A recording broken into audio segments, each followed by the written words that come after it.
Welcome, my good people, to the Arcane stream, as H so hilariously coined.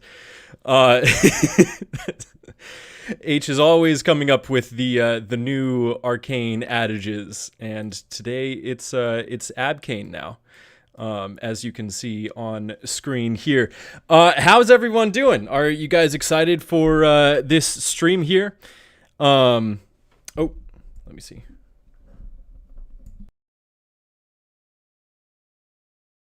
Information saying the audio on the stream is current bitrate is 0. Yikes.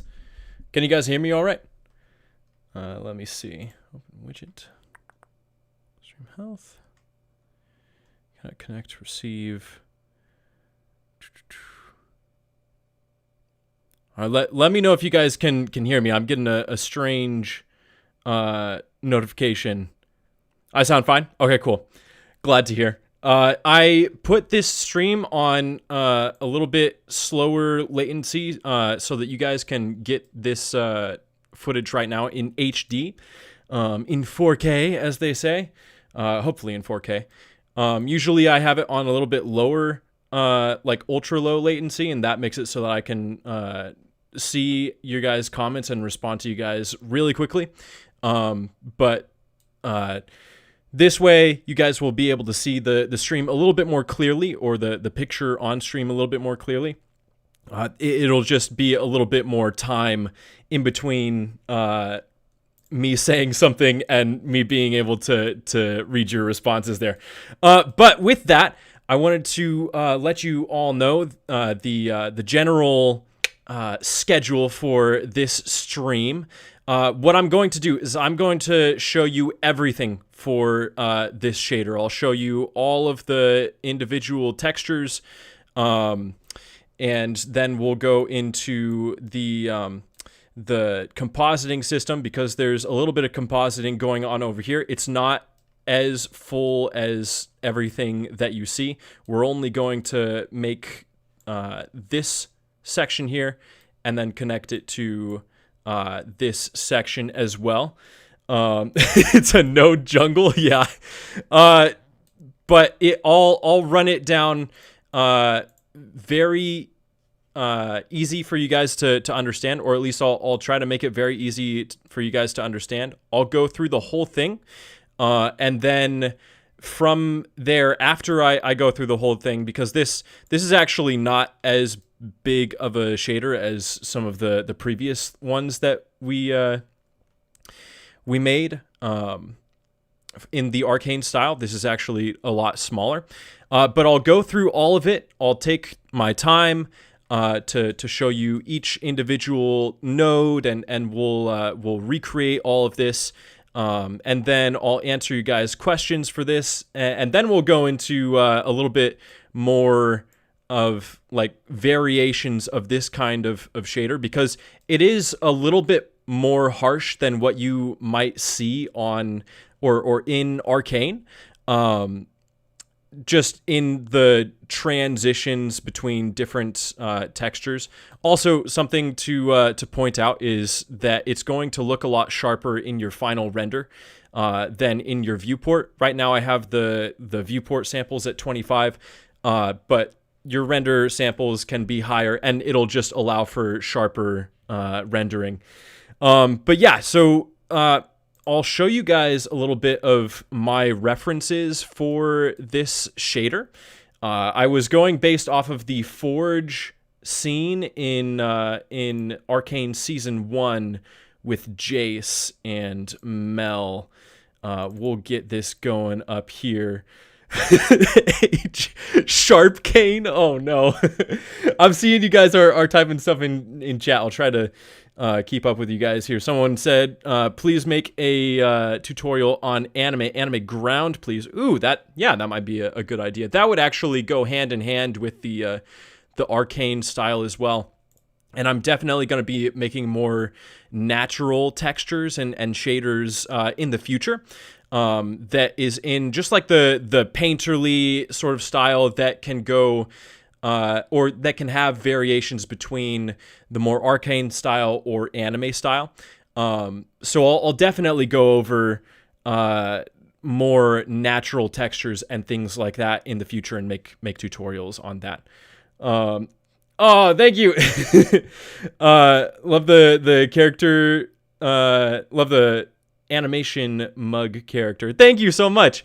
Yeah, I'm really excited to actually start rigging this guy. Hopefully within the next I want to say month or so. And that actually gets into a point. I'm going to take the whole month of December off of posting full video releases. I'll still be posting like the social media posts and whatnot, as well as shorts and things like that. But I'm going to take all the month of December as much as I can to get ahead of schedule as far as content creation, so that I can spend more time actually building out this character and these worlds and these tutorials as well for you guys. I'm seeing more of you guys' comments here. Must have felt like Jace making all of these shaders. Yeah, forging all of these shaders here. It's a lot of fun actually to figure out these things and I guess go just based off of visualization and try to recreate what I see rather than just go through a tutorial. But yeah, H, you're saying still need to record my rigging process for you for the what is it called? The Giga Mug, the little mushy mushroom character that you made with the Giga Chad face. That would be fun. But yeah, so just getting straight into this here. So this was the reference. Obviously, this is in a little bit of a different lighting scenario than it would be in natural sunlight. He's got the forge behind him here that's giving the light, and then a little bit of bounce light from the windows outside. But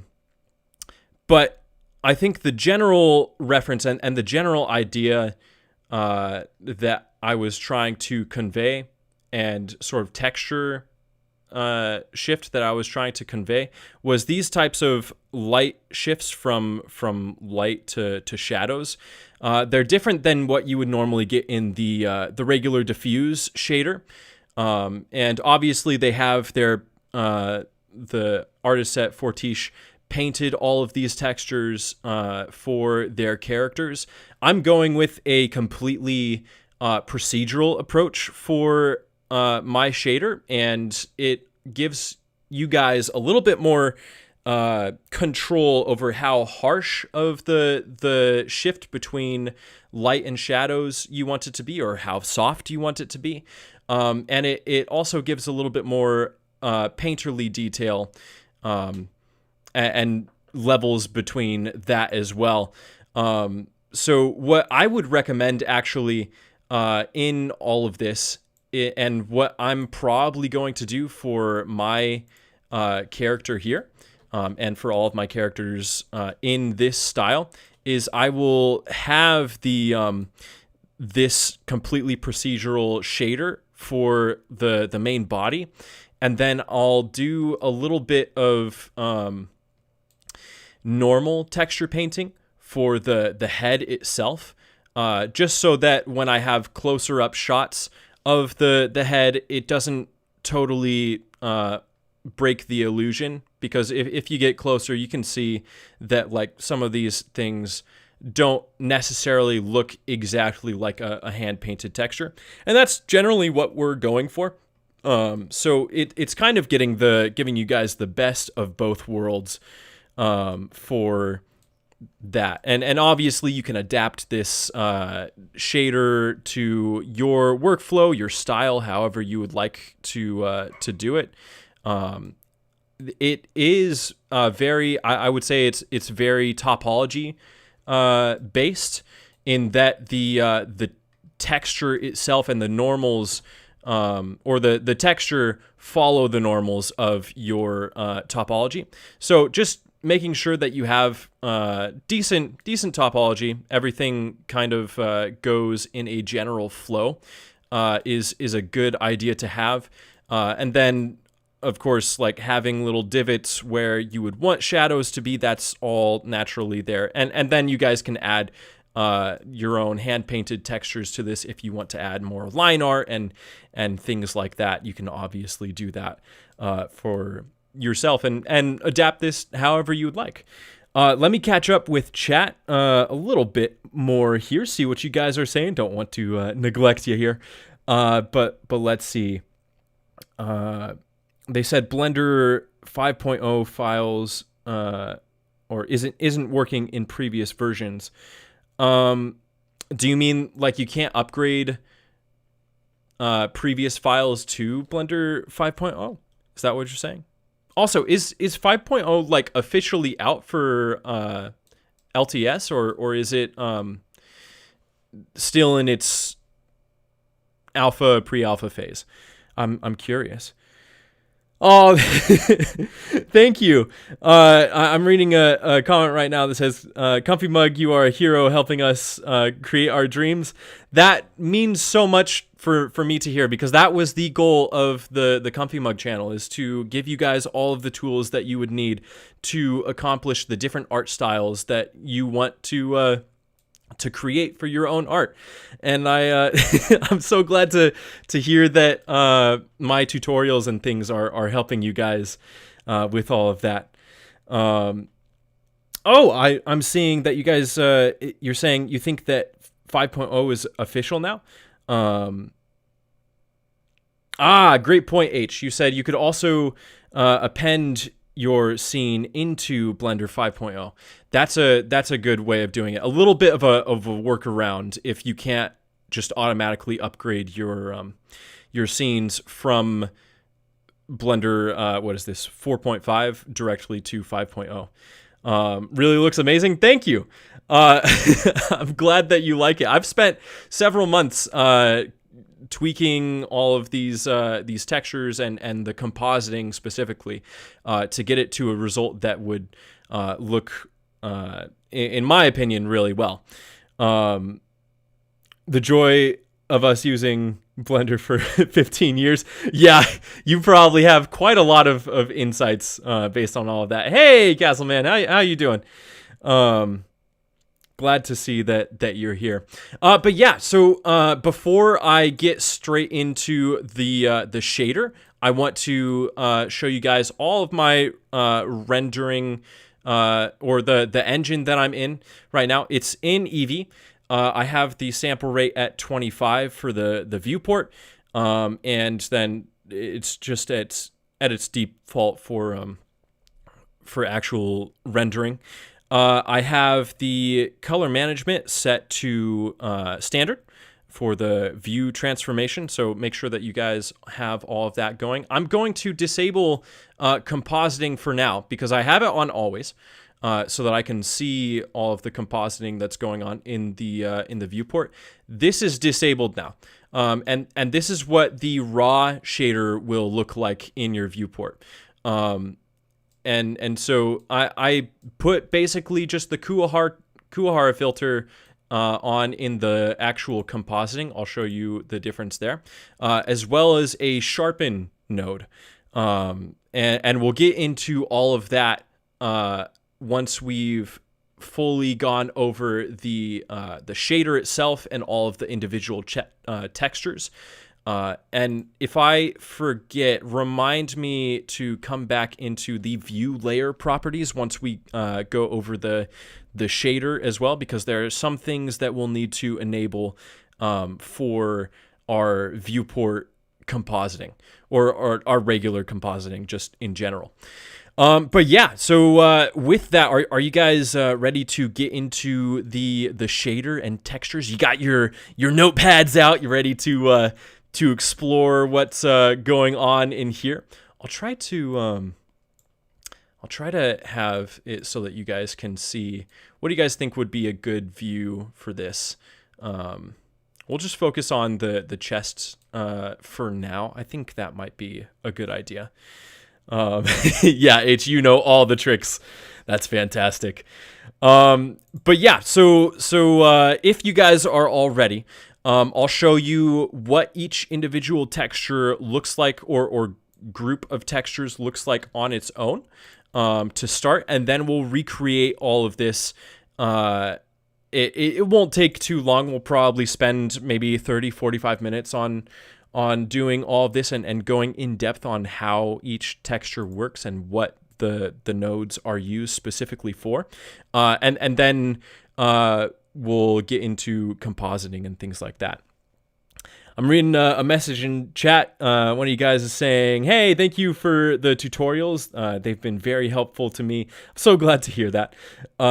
How do you figure out how all of this works? Do you randomly plug stuff in, or do you understand how it all works? That's a great question. I've gone over this in a couple previous streams, and I think one previous video, but I highly recommend for you guys to look up on Pinterest or other places just pictures of node setups or pictures of shaders, so that you know that what is like what you're seeing is actually possible to make in Blender, and then trying to recreate it all yourself without a tutorial.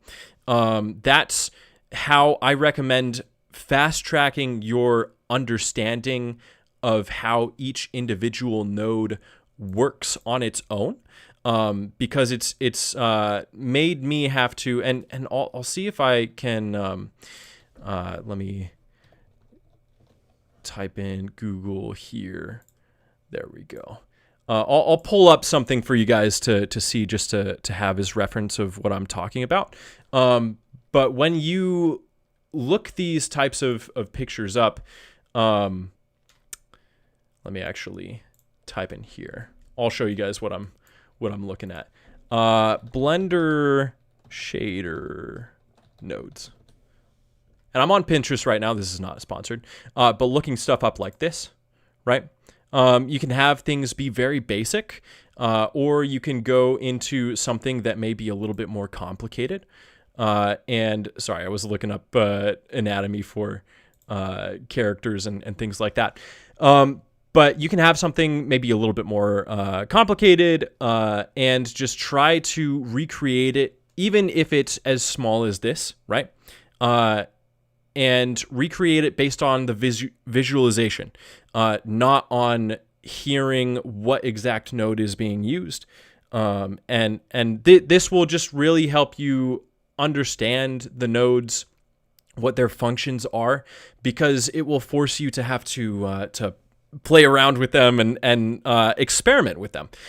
So I would highly recommend doing it that way. That's how I mainly learned how to create all of these more complex shaders. And now after I would say maybe like 6 months if you're really dedicated to doing this, but a year generally of doing this a lot, making shaders like these, and understanding like, oh, if I want to recreate this type of a texture or look without having a tutorial for it, right? I know what type of shaders can, what type of nodes can be used for that. Oh, thank you so much for the super chat. How do I pronounce your name? Is it Akito? Akito? Thank you so much for the $10. That's so kind of you. You said just wanted to support because these tutorials are simple and very knowledgeable. Thank you so much. I'm so glad that that these can help you guys improve your art skills. Oh, it's Keto. Okay, cool. Thank you so much, Keto. That truly means a lot. I really appreciate your support here. And yeah, all of the support that you guys show me allows me to create these tutorials and I guess help you guys learn how to do all this yourself. I'm very excited for all of your future art endeavors. The keto handle was taken. Oh, gotcha. All good. At least you didn't have to put a bunch of numbers and letters in in your, or random numbers and letters in your name. But yeah, awesome. Thank you so much again, Keto. I really appreciate that. But yeah, with all of that, so I made a little bit of a harsher call for the type of shading, particularly for my art style for the Banner of Souls animation that I'm developing right now. But it's to get it less harsh, and I would make it less harsh for female characters. This is more of like a harsh male skin texture. But to get it less harsh, all you really need to do is just lower the darker color ramp area for the smoothness of the Voronoi texture that is controlling the normals of your shader.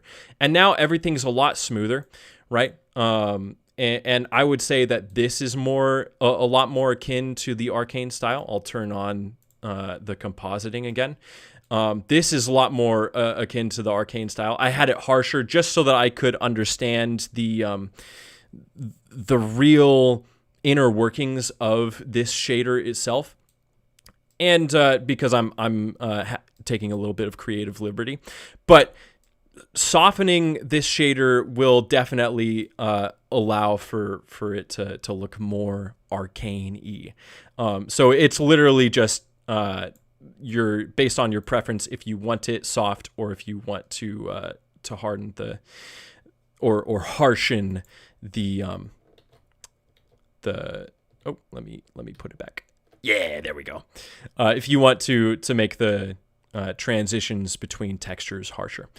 So it's all up to you. And you can have like different characters that have different levels of harshness. I'm definitely going to do that in my animation. This is a very mentally hardened knight warrior, right? So he's going to, his skin is going to reflect that sort of like battle-worn type character, I guess.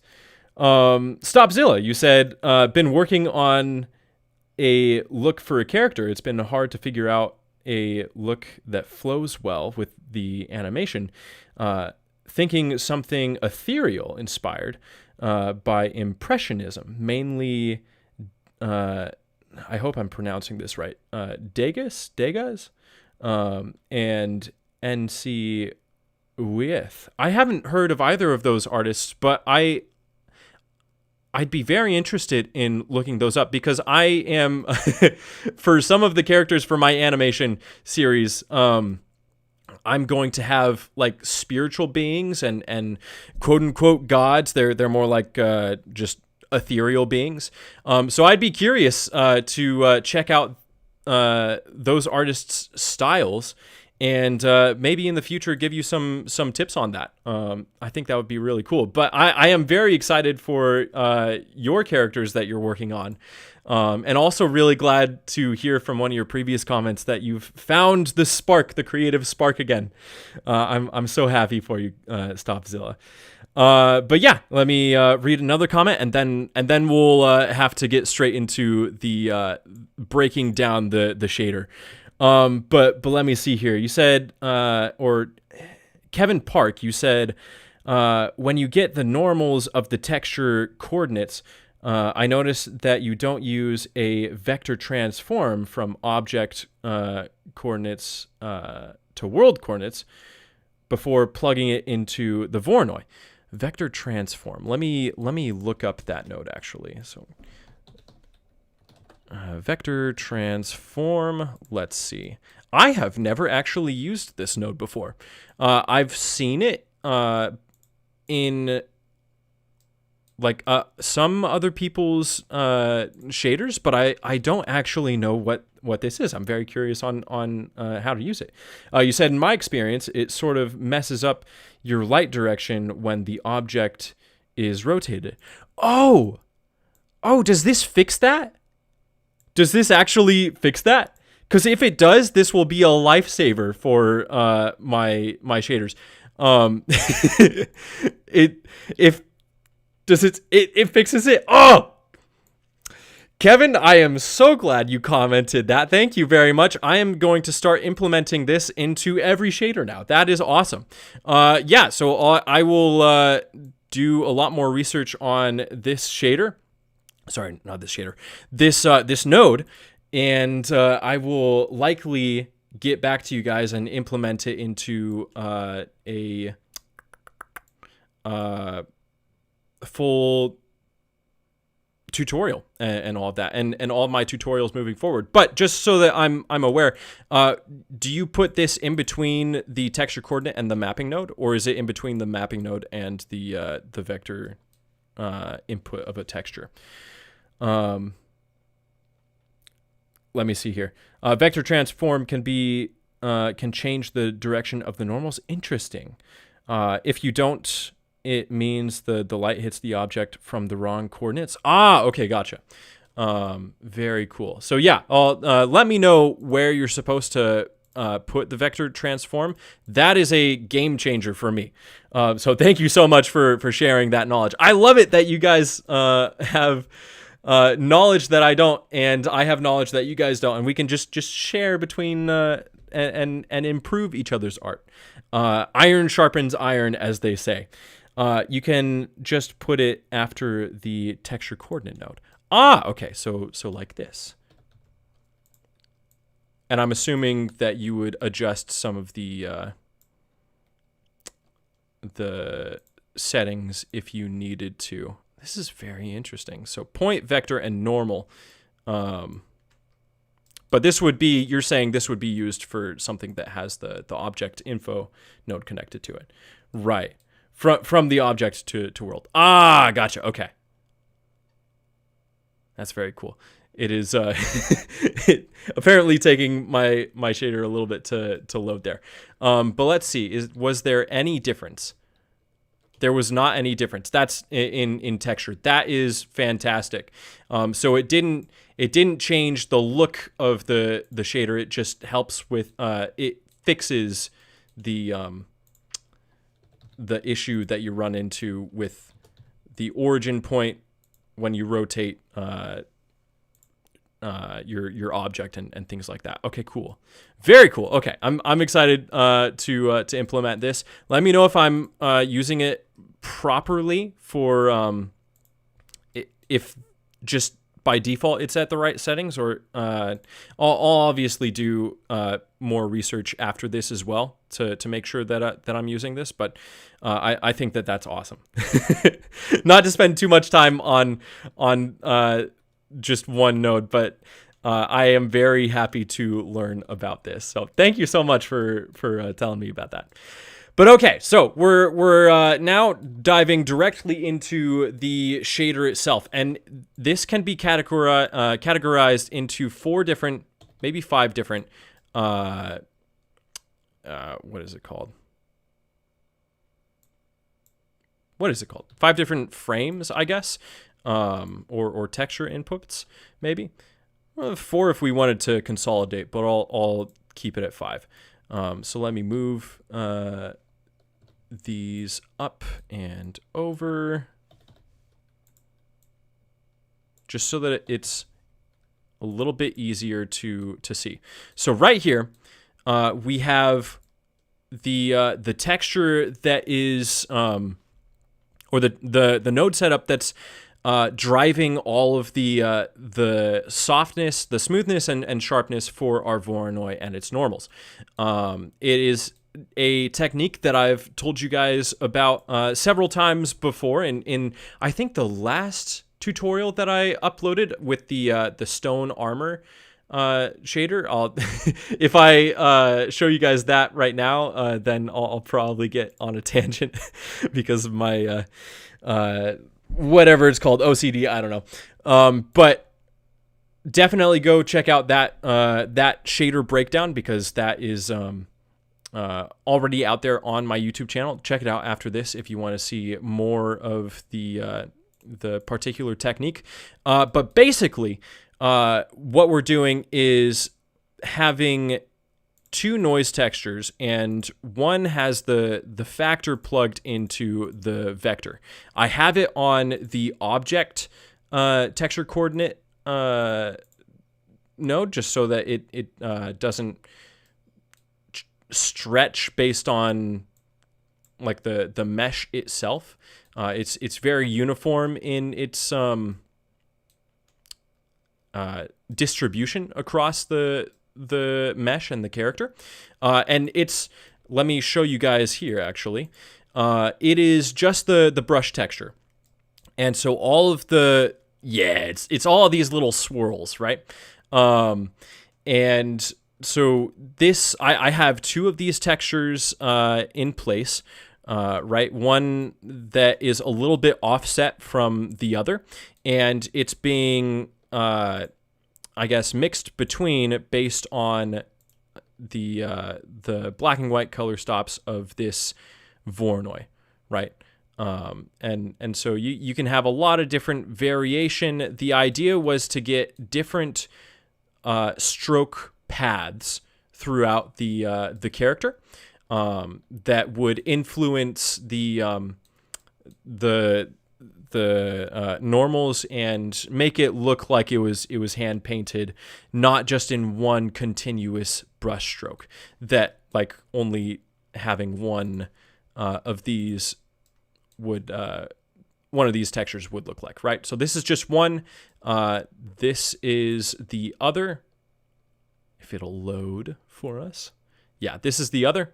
It has the exact same parameters, except this noise texture is 4D and this one is 3D, and I've just moved the 4D one, its W scale. Is that the width or I don't know. Just a little bit over, right? So it's not changing the actual scale of the texture itself. It's just moving the texture basically through the mesh a little bit so that you have something slightly different. So both of them together, we have these different patterns with the same sort of scaling. So for those noise textures, we have the first one as a noise scale of 3. No roughness or distortion on that. And then the next one that the noise texture is plugged into is actually at a scale of 80, and that's just how many like brush hairs, I guess, are in the texture itself. And it's the same exact thing, nearly the same exact thing on the other one, except I have a little bit more roughness because it seemed like the other one just needed a little bit extra brush strokes, but without changing the overall scale of the brush hairs, if you will, the artificial brush hairs themselves. And so actually what I'm no, I'll stick with just showing you guys the basic inner workings, breaking down the shader, and then we'll completely recreate this, just so that you guys can have an overview of what this truly is doing, what each texture is truly doing, and then we can streamline the process of recreating it from scratch. So then we can move on. So all of this, the texture that we just went over, it's all plugged in to the smoothness of this Voronoi here. And this Voronoi, it's very important that it has the normal input plugged into the texture mapping, the mapping node, instead of generated or object or anything else like that. It has to have the normal because, and I'll show you guys here, and this will look kind of funny. From the color input, it is following the normals of the mesh, right?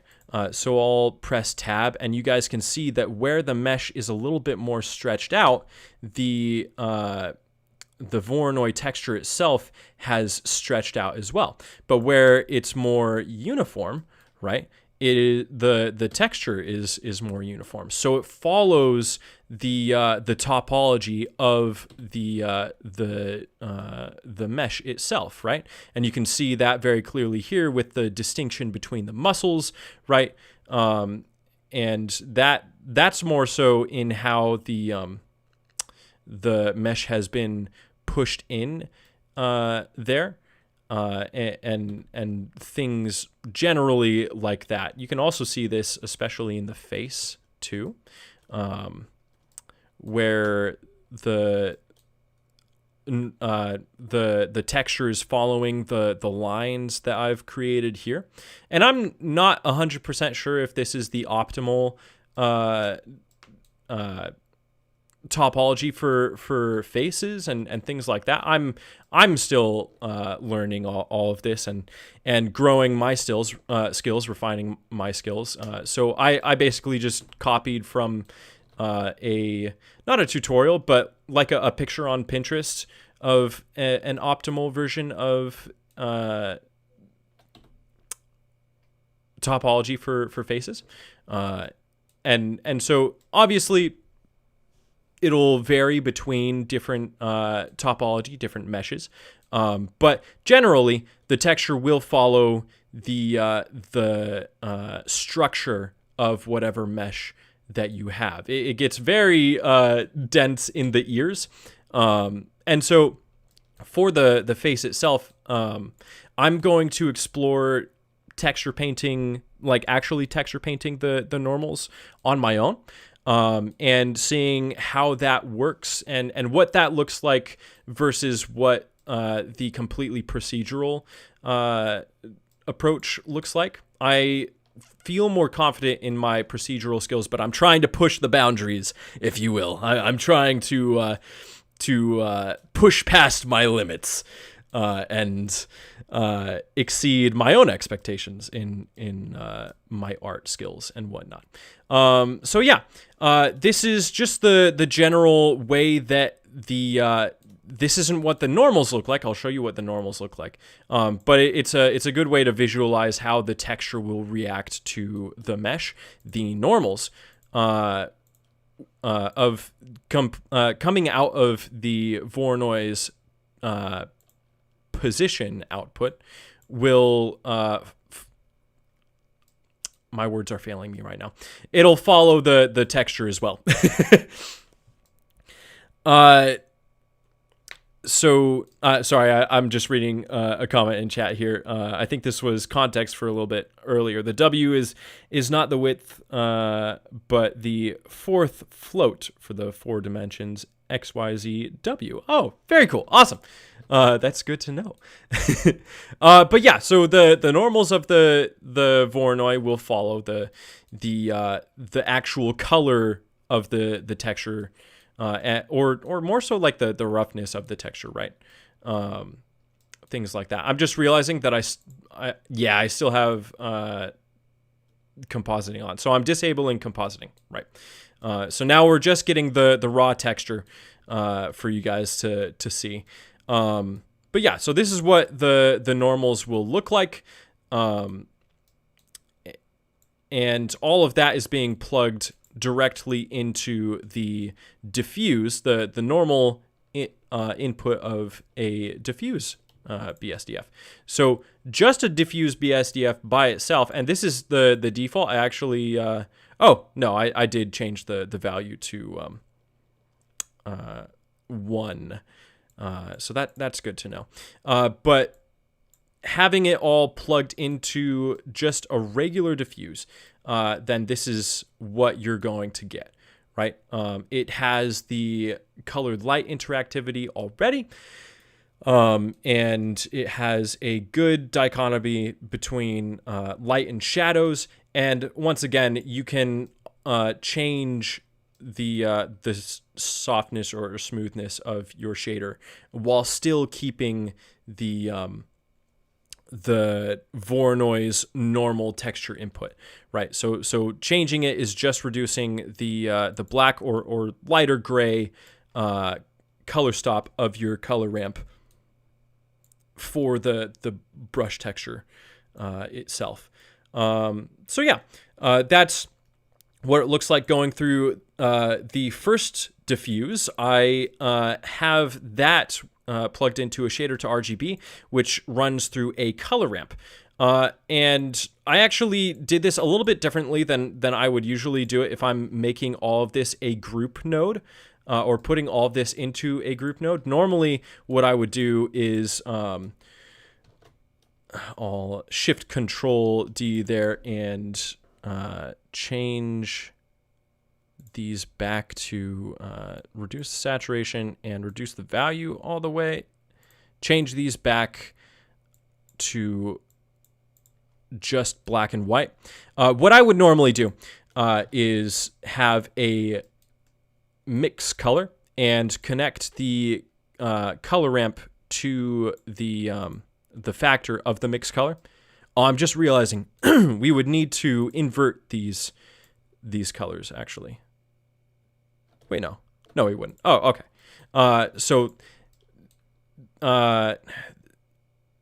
Yes, okay, I'm thinking of this correctly. The A input is always going to be the black input, right? So we can just color pick from where the black input would be. And the B input is always the white color stop is what I'm saying, right? So you can get the same result by doing it this way. I would recommend doing that if you're going to make a group node.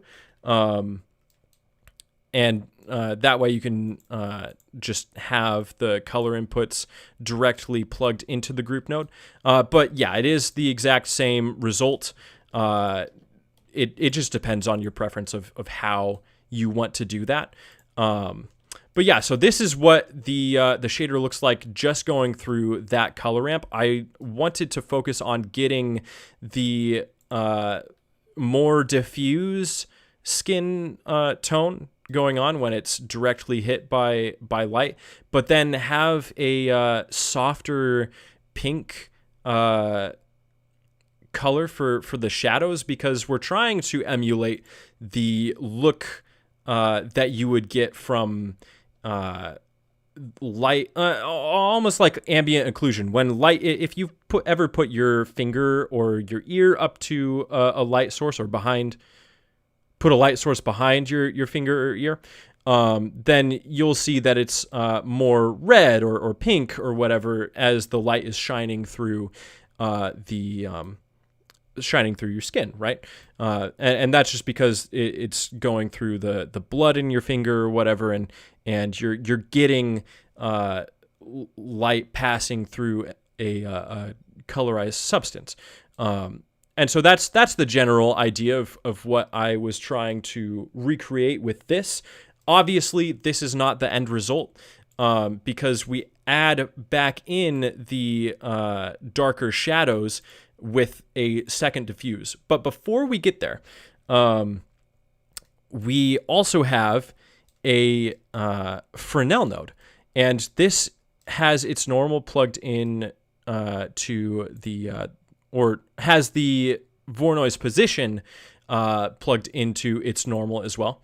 And what that is doing, and let me show you guys here.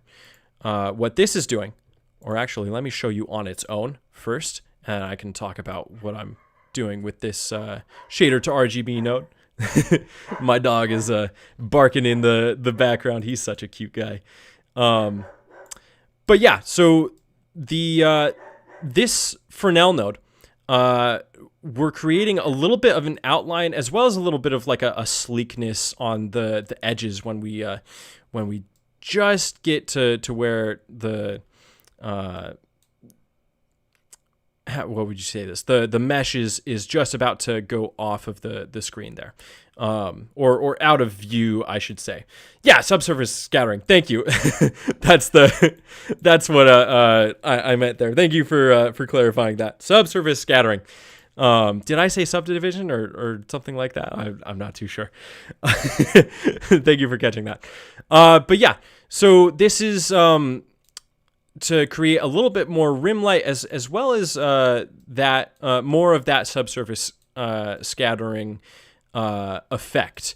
And what we're doing with the shader to RGB plugged into the color ramp here and into a mix color is we're getting rid of some of that, particularly where the direct sunlight or direct lighting would be hitting the character, because we just want that subsurface scattering to affect the shaded areas, just to give the illusion of light passing through the skin again. And we'll I'll show you how that operates when we get a little bit further along in this. But let me answer a question here. Someone asked, your streams are saved on your Patreon, right? Joined late. Yeah. So how this all works, I forgot to clarify. So, this is a public stream right now, and I'm recording all of this. All of my public streams are then uploaded to Patreon for my Elder Mug members, and they'll be exclusive. The information and the full VOD will be exclusive to my Elder Mug members until I turn this public stream and public VOD into a tutorial, like a streamlined video for you guys.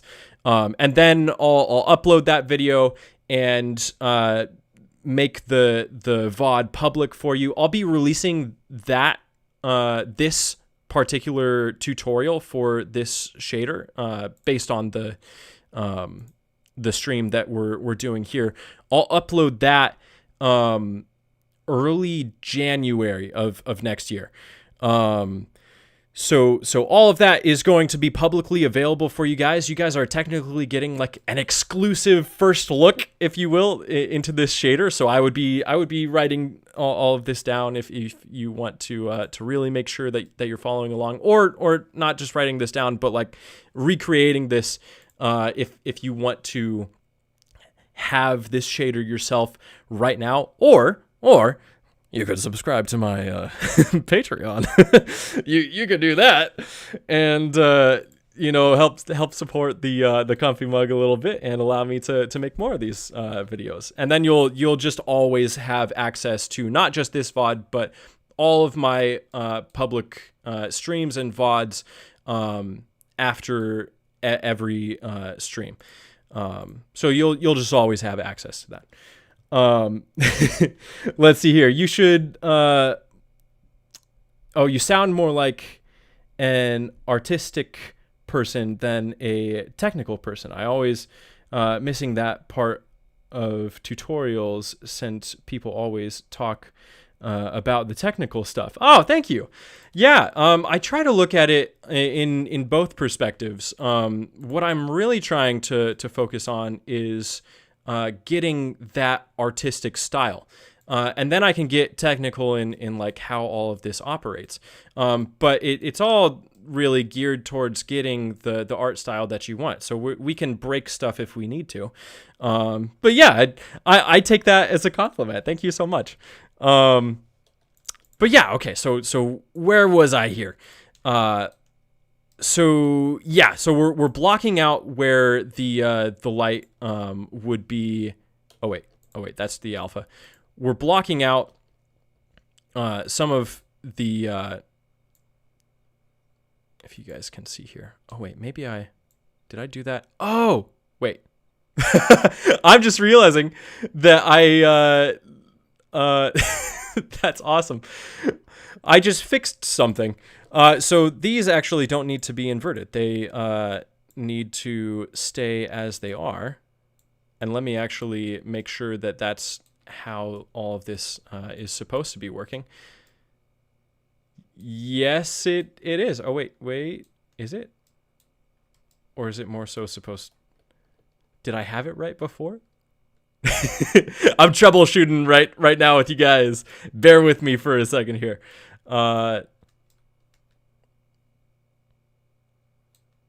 Oh, no. Okay, so sorry. I was thinking of this differently. No, so I had it the right way. I just later forgot the reason why I had done it this way. So you want it to mainly be in the areas that have light, not the areas that have shadow. That was my mistake there. And I'll show you guys why. Because we plug all of that back into the diffuse and we give it a color. And This color is a darker, a little bit darker skin tone, right? And it's mainly just going on the edges, just to give a little bit of like a thickness sort of layer to it, right? And I'll show you like the difference between having a lighter color. Lighter color, you would do that for likely women or female characters and things like that. But darker, I would recommend for male characters, just to emphasize the difference between almost like thickness of skin, right? And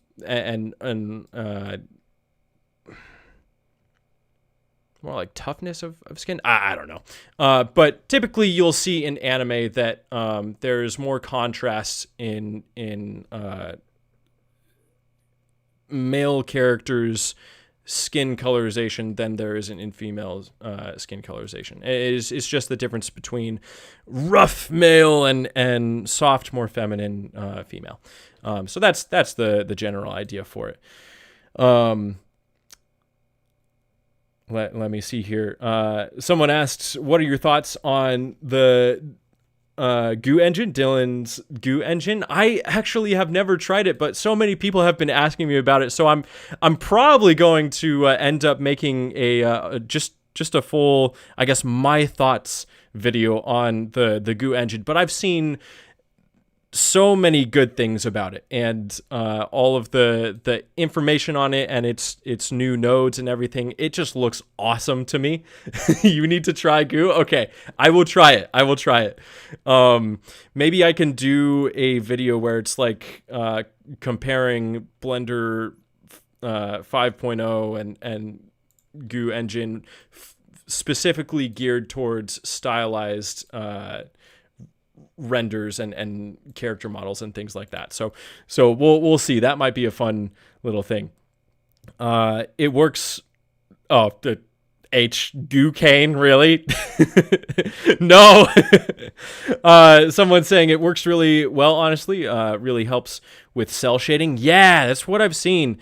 And is it called the curvature node or something? I've seen that node. That's the node that I've really been interested in using. So I'll have to get around to it. By the way, do you have any idea how you are going to do hair? I've been working on hair actually a little bit. I have some things that I'm not fully ready to show you guys just yet. But yes, I have an idea of how I'm going to do hair. It's not going to be, as far as I understand it right now, it's not going to be using the hair particle system. It is going to be using meshes and textures and things like that with alpha maps to get that, as well as having, it's like having a base mesh and then having like sprites and cards surrounding that base mesh that have those alphas and things like that, but you're really just working within a shader, a base mesh, and then hair cards, if that makes sense. That's at least how I've been able to get really close to the Arcane style. It does take a lot of detail work because of just how much detail is in the Arcane's hairstyle and whatever, but that will all be the topic for a future stream and tutorial, because I'm this guy needs some hair. He's looking pretty bald right here, and I also need to give him eyelashes and maybe a little facial hair and whatnot. So all of that will be in an Arcane style hair stream, and then I'll do fur as well, because I'm going to be making creatures and things like that too. Oh, I was just reading a comment, but then it got retracted, unfortunately. But if you put that back up there, I'll read it. But yeah, give him eyebrows. Yes, he needs eyebrows. These are just placeholders right now. Kind of nasty looking ones. But yeah, so anyways, getting back into it, we've gone over the subsurface scattering. We've gone over all of that. And now we just feed it directly back into a diffuse nothing too fancy going on. It does have the normal input connected to the or the position output of the Voronoi connected to the normal input of the new diffuse. The only normal inputs that you'll have for any of these diffuses or the glossy BSDF or the Fresnel, it's only ever going to be that one position output from the main Voronoi texture. So just keep that in mind. And you can also like change between, like, if you want one thing to have or one diffuse to have the normal input there from the Voronoi, and then maybe just get rid of that for the second one. We can see what that looks like here, because you'll be mixing between the two different types of colorization, right? Like that.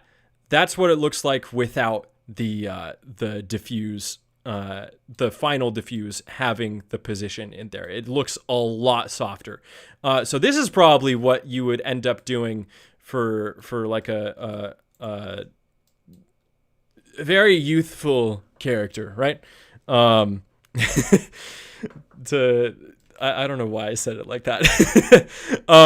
But yeah, I would still recommend having the position being connected to both diffuses, and just again softening it through the color ramp there. What happens if you apply it on a cube mesh instead of a human model? Does it still stay Arcane style? Let's do that right now. We will see what that looks like. So I'm adding a cube. Oh, I just hit it. Just bringing it up and to the side, and then we'll just add the I have an Arcane skin shader, but then I have this character's specific skin shader that I've actually been doing. Oh no, Cube Cane. Smooth Cane. No, H. Stop it. It's too much. No, actually, you're funny. So let's get the actual character's skin shader on there, because this is the finalized version, and then let's shade that smooth. So this is what it'll look like on a cube, and just the base cube. It's not having any more vertices or normal directions than just the specific sides, right? So let's focus in on that here and just show you. It's a very strange flesh cube. In my oh wait, no, we gotta show the full shader there, because we were missing the glossiness there.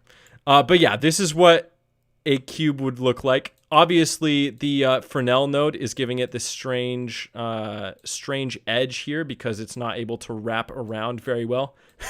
Flesh cube, yes. Yummy. No, that disregard that. That was weird. Yeah. So this is what it will look like on a cube. I hope this answers your question, but because it only has the flat sides, it's not on a more topologized and modeled mesh. You definitely see the Voronoi in there. So that's basically what it would look like. Let me see here. Is it interact with different light color like a normal material? Yes, it does. I'll show you guys that here real quick. I'm gonna hide our flesh cube because that's kind of strange, and just focus back in on our character here.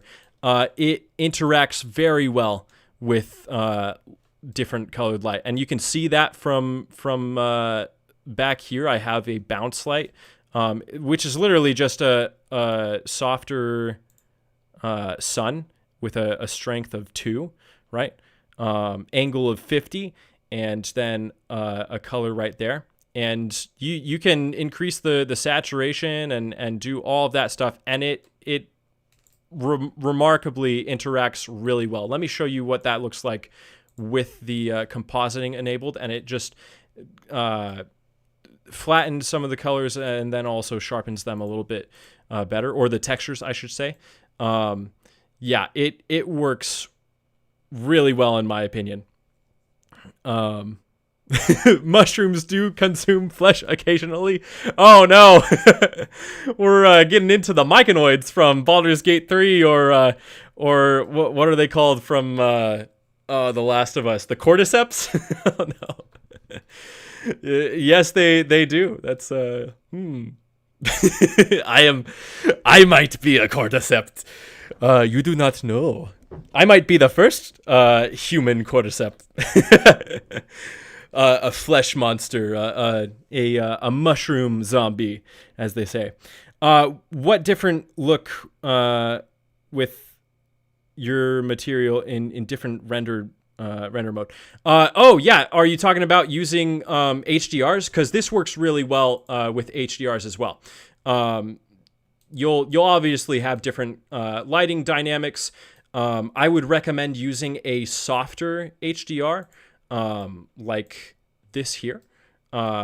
It's a little bit more moody. It has colorized lighting, and I'll rotate it for you guys so that I'm doing it the wrong way. I'll rotate it for you guys so you can see the shift in color, in lighting color and shadow dynamics and things like that. I like to be able to control my lighting a little bit more through like having suns and point lights and area lights and things like that. But you can get a lot of really good results from using different HDRs. I'll show you what it looks like with a really harsh light. You're losing a lot of that shadow detail, but then from the other side you get like this very saturated, very contrasted look. So if you're going to use a harsh HDRI, then I would recommend obviously having some sort of dynamic lighting setup or contrasting lighting setup that you would hear from any sort of filmmaker that's putting together the lighting for their animation or movie or whatever. So that just be aware of the difference in the way HDRIs interact with your character as opposed to the way that like more controlled lighting setups interact with your character. Let me show you how light blends real quick. So I'll actually move my regular, oh wait, no, I'm moving it on the wrong axis. Okay, I'll move it closer to the other sun, right? So we have both the softer, more bounce light style sunlight going from one angle, and then another the harsher sunlight coming from that angle. And then let's change this harsher sunlight to something very stylized here.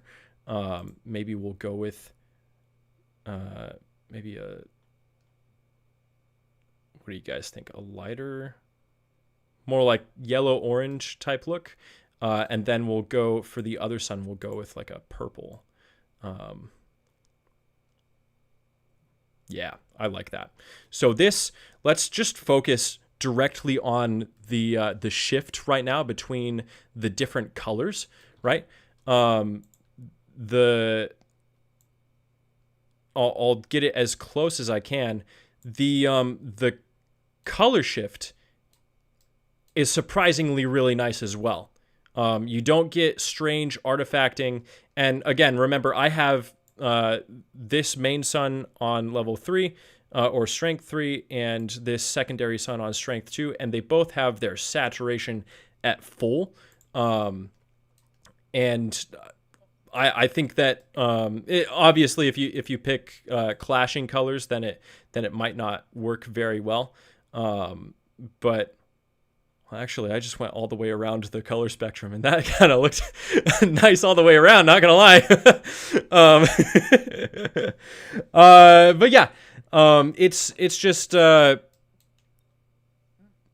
it works really well in my opinion all the way around. And you can obviously make improvements, make changes, however you would like. I'm just giving you guys the tools and the base shader and how to do all of that. Let me answer this last question, and then we'll go back to breaking down the shader a little bit more. So then we can get to actually recreating it here. But let's see. Someone asked, sorry, I don't know how to pronounce your name, but someone asked, from where do you acquire your artistic skills? Before Blender, did you use another medium like painting or practicing with painting or drawing? Yeah, great question. So I'm not very good at painting, not as good as I would like to be, we'll say. I did a lot of pen drawings, doodles and things like that. And I can actually post in the community page, which, by the way, the Comfee Mug community page on YouTube is open for you guys to post your stuff as well and share ideas. It's a lot like Discord from my understanding, but it's directly on YouTube. So I think if you go to my channel page, you can click on the go to community page button, and you guys can talk to each other and stuff like that. I'll make a post on YouTube just creating a little bit more awareness about that. Sorry, that was a tangent. But yeah, so I did a lot of pen drawings. Still like to do those pen drawings. I've never really been good at pencil drawings, but I like my pen drawings a little bit better. And then I did a lot of stop motion and whatnot, and that's how I got my knowledge of animation and physics and things like that. But as far as learning stylization and things like that, it's literally just been the past 5 years or so, just working in Blender and trying to recreate different styles like the anime style or the Arcane style and other things like that. I'll actually make a video on where my inspiration for a lot of this stuff started, because there's a particular artist that I think he's Chinese, but he creates some incredible, very stylized, like Arcane, but pushed to a whole other level. Very stylized. What would you call it? I guess art style that really inspired me to do that. So this is definitely influenced by his art style as well. So I'll if I can remember his name, I definitely know. I'll actually show you guys right now because his art is just so cool. But H, I'm seeing you just became a member. Thank you so much. Well, welcome to the I guess insider Comfy community. So glad to have you here. But yeah, let me find this guy's art style here. Oh, is it gonna be too hard for me to, or take too long for me to find? I save so many different things on Pinterest that it gets to the point where it's actually hard to find some of the older stuff that I'm really looking for. Oh wait, I think did I find it? Tell me I found it. Sorry, you guys can't see what I'm looking at right now. If it takes too long to find this, then I'll just go straight back to showing you guys how to do this shader here.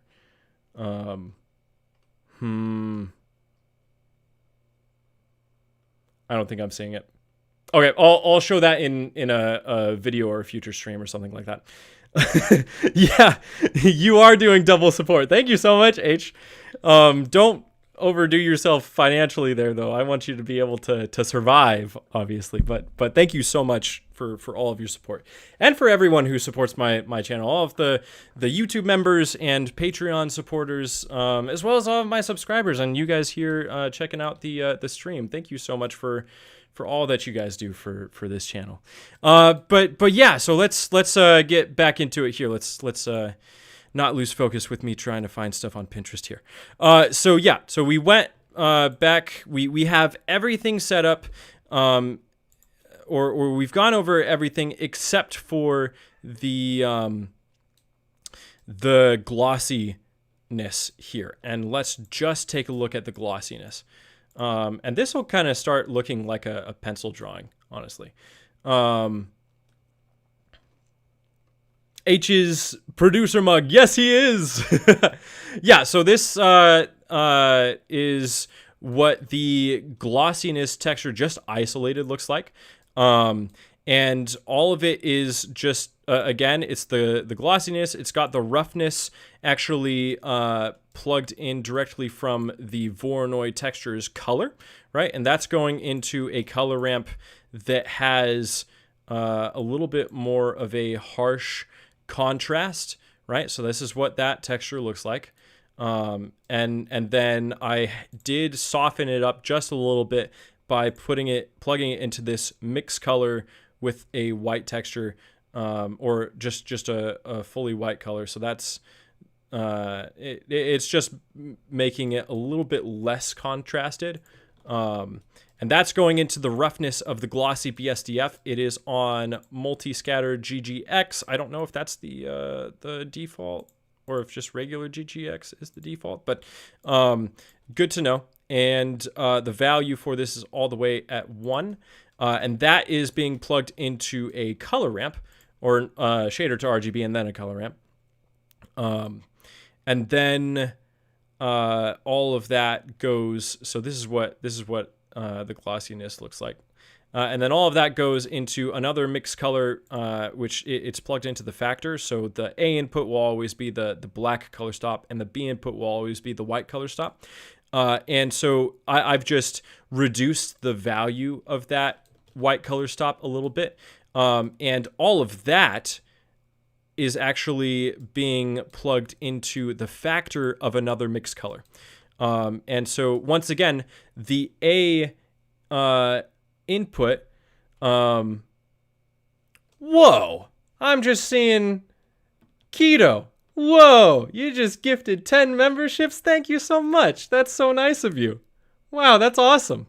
I didn't even know you could do that. Welcome to everyone who was just given a membership role from Keto. Be sure to thank Keto for that. You guys will now all be in the credits of my Banner of Souls animation. Wow, thank you so much.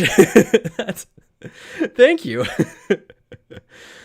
I'm blown away. Thank you. That means a lot. Wow. Okay, cool. That's Keto. You are building the community more, and that just I'm blown away by your generosity there. Yes, H, you would get 2 credits because you are a member on YouTube and on Patreon. That is awesome. That should be a rule now. Double credits for people who are supporting on both ends there. Yeah, well, welcome to everyone who has just become a member.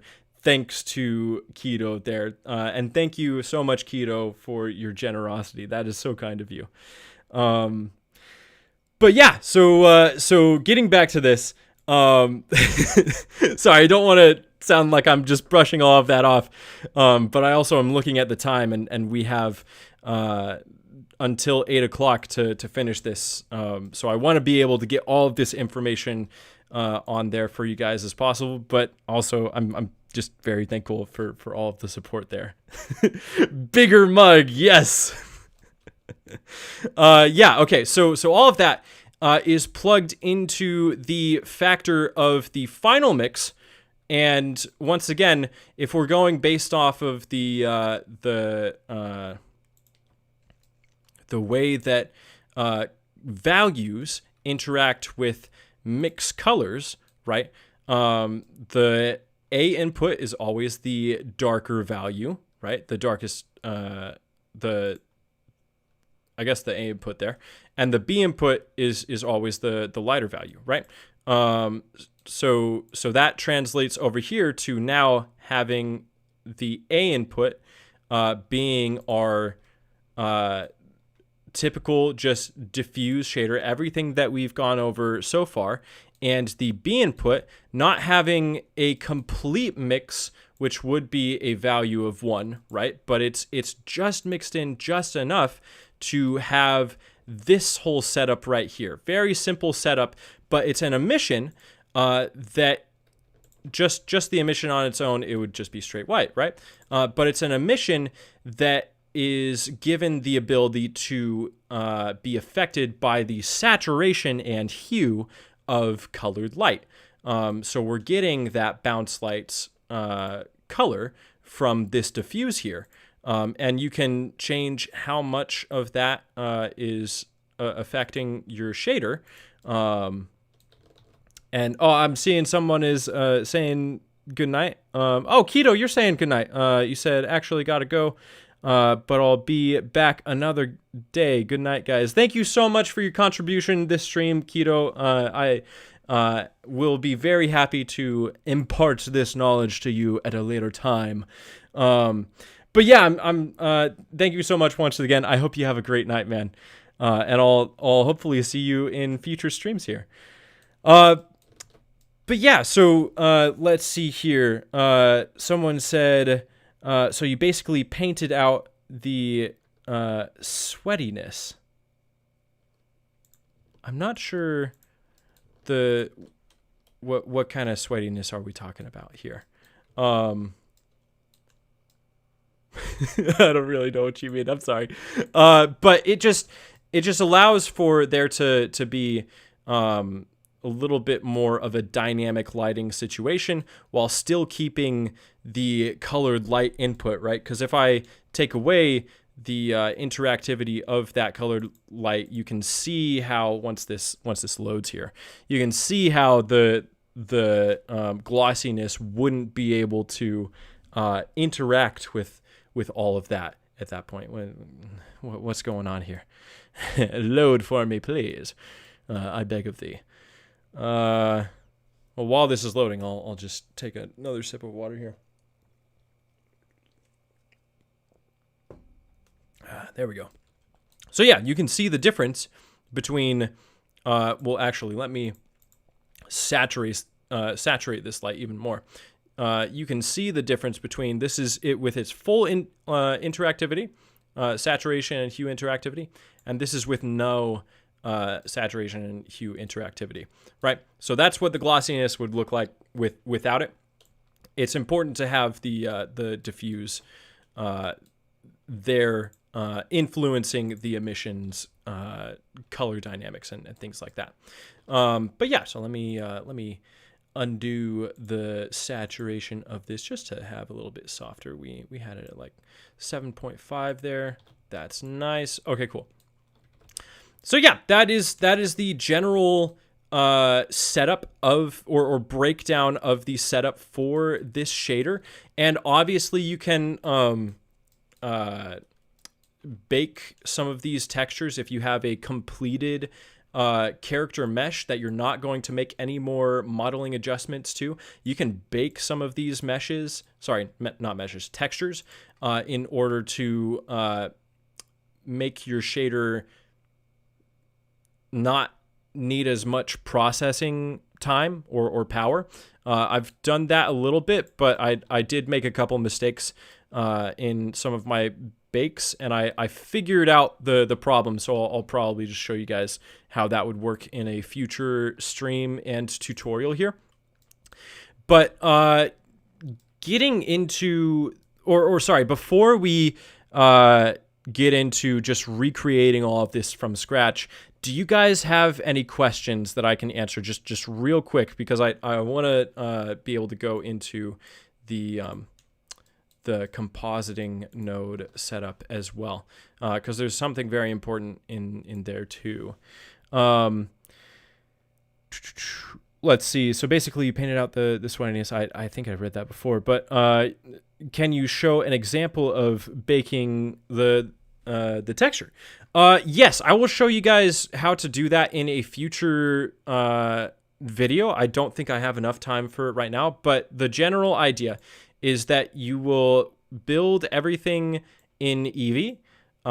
If you're like working directly in Eevee, and then you would just isolate the textures themselves. Don't have them go through the shader to RGB or whatever, and change your render engine to cycles and just bake the textures the way you would bake them in cycles.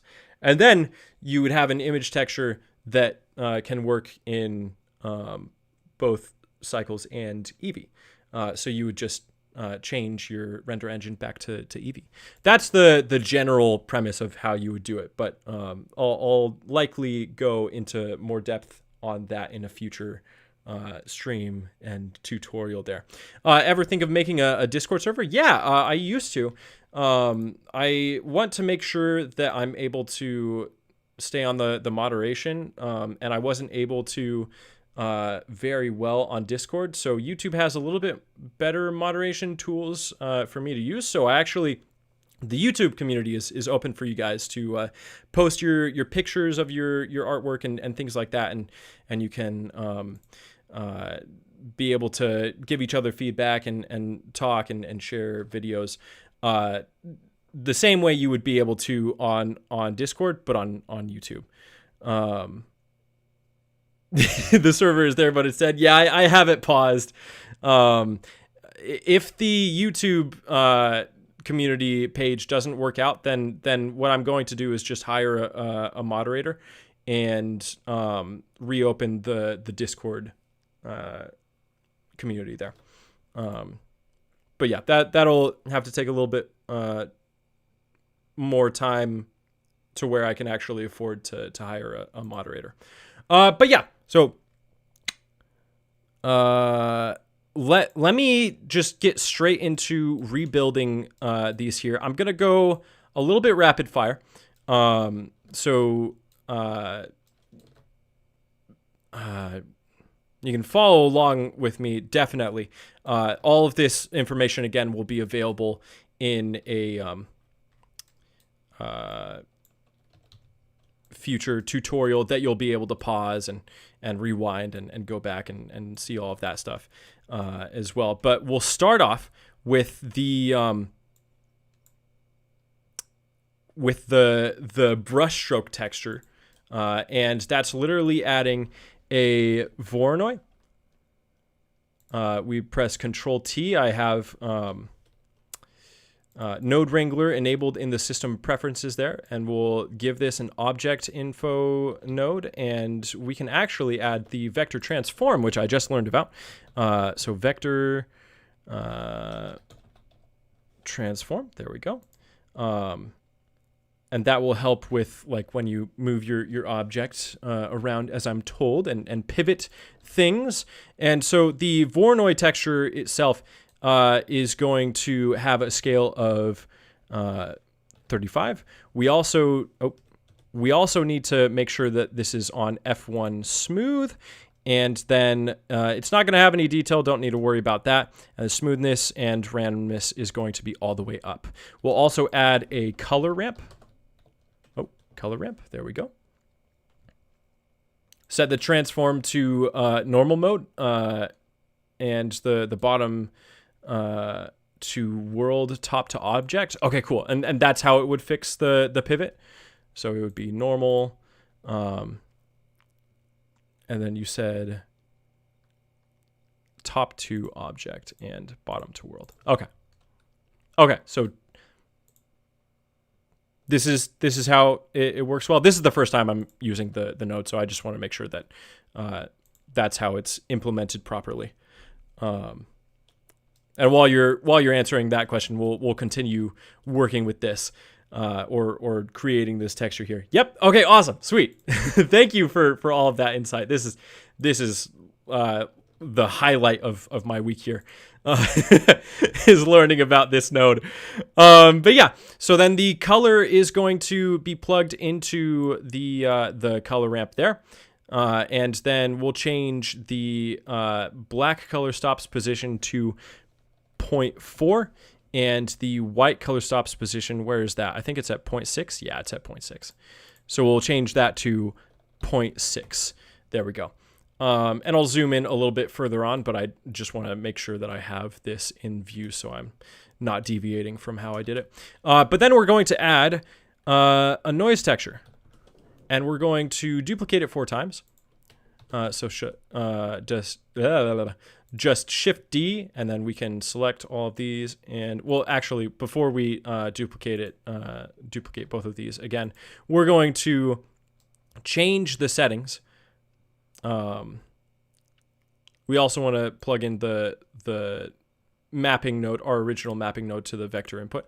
And we're going to change the settings for this. The scale is going to be 3, and there's going to be no roughness on this, and everything else is good. Pardon me. Sorry about that. And then the factor is going to go into the vector input of the noise texture. And that one's scale is going to be set to 80. And I have all of this, all of the scales. Oh, also, yeah, that's a good idea to show you guys. I'm using the Imperial system. It's just what I've learned growing up.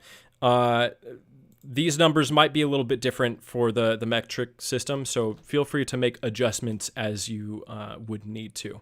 But yeah, so the scale is going to be at 80. There is no roughness for this. Everything is fine as is for that. And then we're just going to select these and press Shift Control D and bring this down on the y-axis. And what that Shift Control D does is it just keeps the connection that this had to the mapping node or any previous node that the nodes that we're duplicating would have had. So now we're going to change this noise's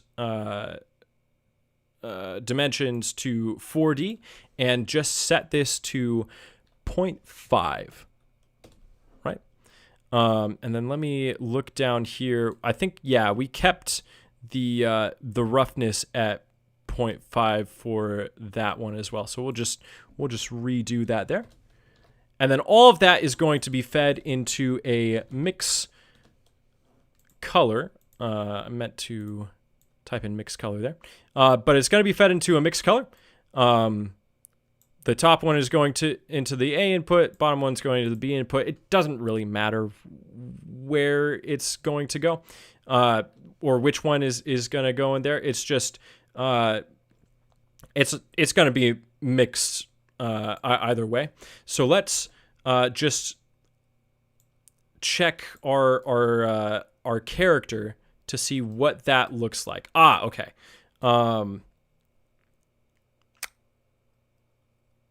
So it's I forgot to add the color ramp there. Okay. So 1 second. So now we're going to add the last color ramp, and it's just going to go at the end of the mix colors result, right? And then we'll do the same thing as we did over here. We probably could have just duplicated this, but the black color stop is going to be set to a position of 0.4 and the white color stop to a position of 0.6. And we'll reduce this, or not reduce this, we'll increase this black stop's value to something at the, if I can focus up on here, something at the 0.07 or 8 range, right? Just have a slightly lighter gray. And what that gives us is this texture here, right? And it's interesting. It looks like it's actually stretching a little bit. That's strange. So let me see what's going on here. Why is it stretching so much? Oh, is it because it was converted to the normal? With that, okay, that is the difference. Okay, so it'll look a little bit different then. Let me actually see what that would look like from our base shader that we recreated there. So let's see real quick, because we did make that secondary change. You said, oh, you only do that when you want to pick normals. Oh, okay, gotcha. Oh, when you want to pick normals, like for here, like the normal output for texture coordinate or object, or else it'll lock the texture's position to itself in the world. Interesting. Okay. So I'll have to just research that a little bit more, but it doesn't seem like it does anything too negative to the texture. It decreases the size a little bit, but that's the whether this changes it or not. It shouldn't particularly matter all that much because we're just creating the brush texture. But yeah, I'll definitely do more research on the vector transform a little bit more. And then come back to you guys once I have done that research. But for now, we can keep it in the object mode because this isn't like working with normals at all anyways, so it wouldn't affect, the vector transform wouldn't be needed here. I think what you're saying is it's only used if it's if the object mode is plugged into the normal of like a diffuse. Correct me if I'm wrong on that. But I think that's what you're saying. And that would make a lot of sense. But yeah, I don't think that it's required for this texture setup. And that's totally fine. But yeah, so we just created the full brush texture setup for our character, for our skin texture, or shader, I should say. And now we can add the Voronoi that's going to be influencing all of the normals for all of our different diffuses. Let me see here. This stream is inspiring for while I work. Oh, so cool. I'm glad that it's inspiring for you. You only use it when you pick the normal from the texture coordinate. Okay. That makes a lot of sense. Okay, cool. Yeah, cool. So I'll use that correctly in a future stream, future tutorial. Yes. But I'm just going to move this up a little bit, and then just focus on re-adding or recreating this setup right here. And just for the sake of this tutorial, I am going to just have this out of the way for now.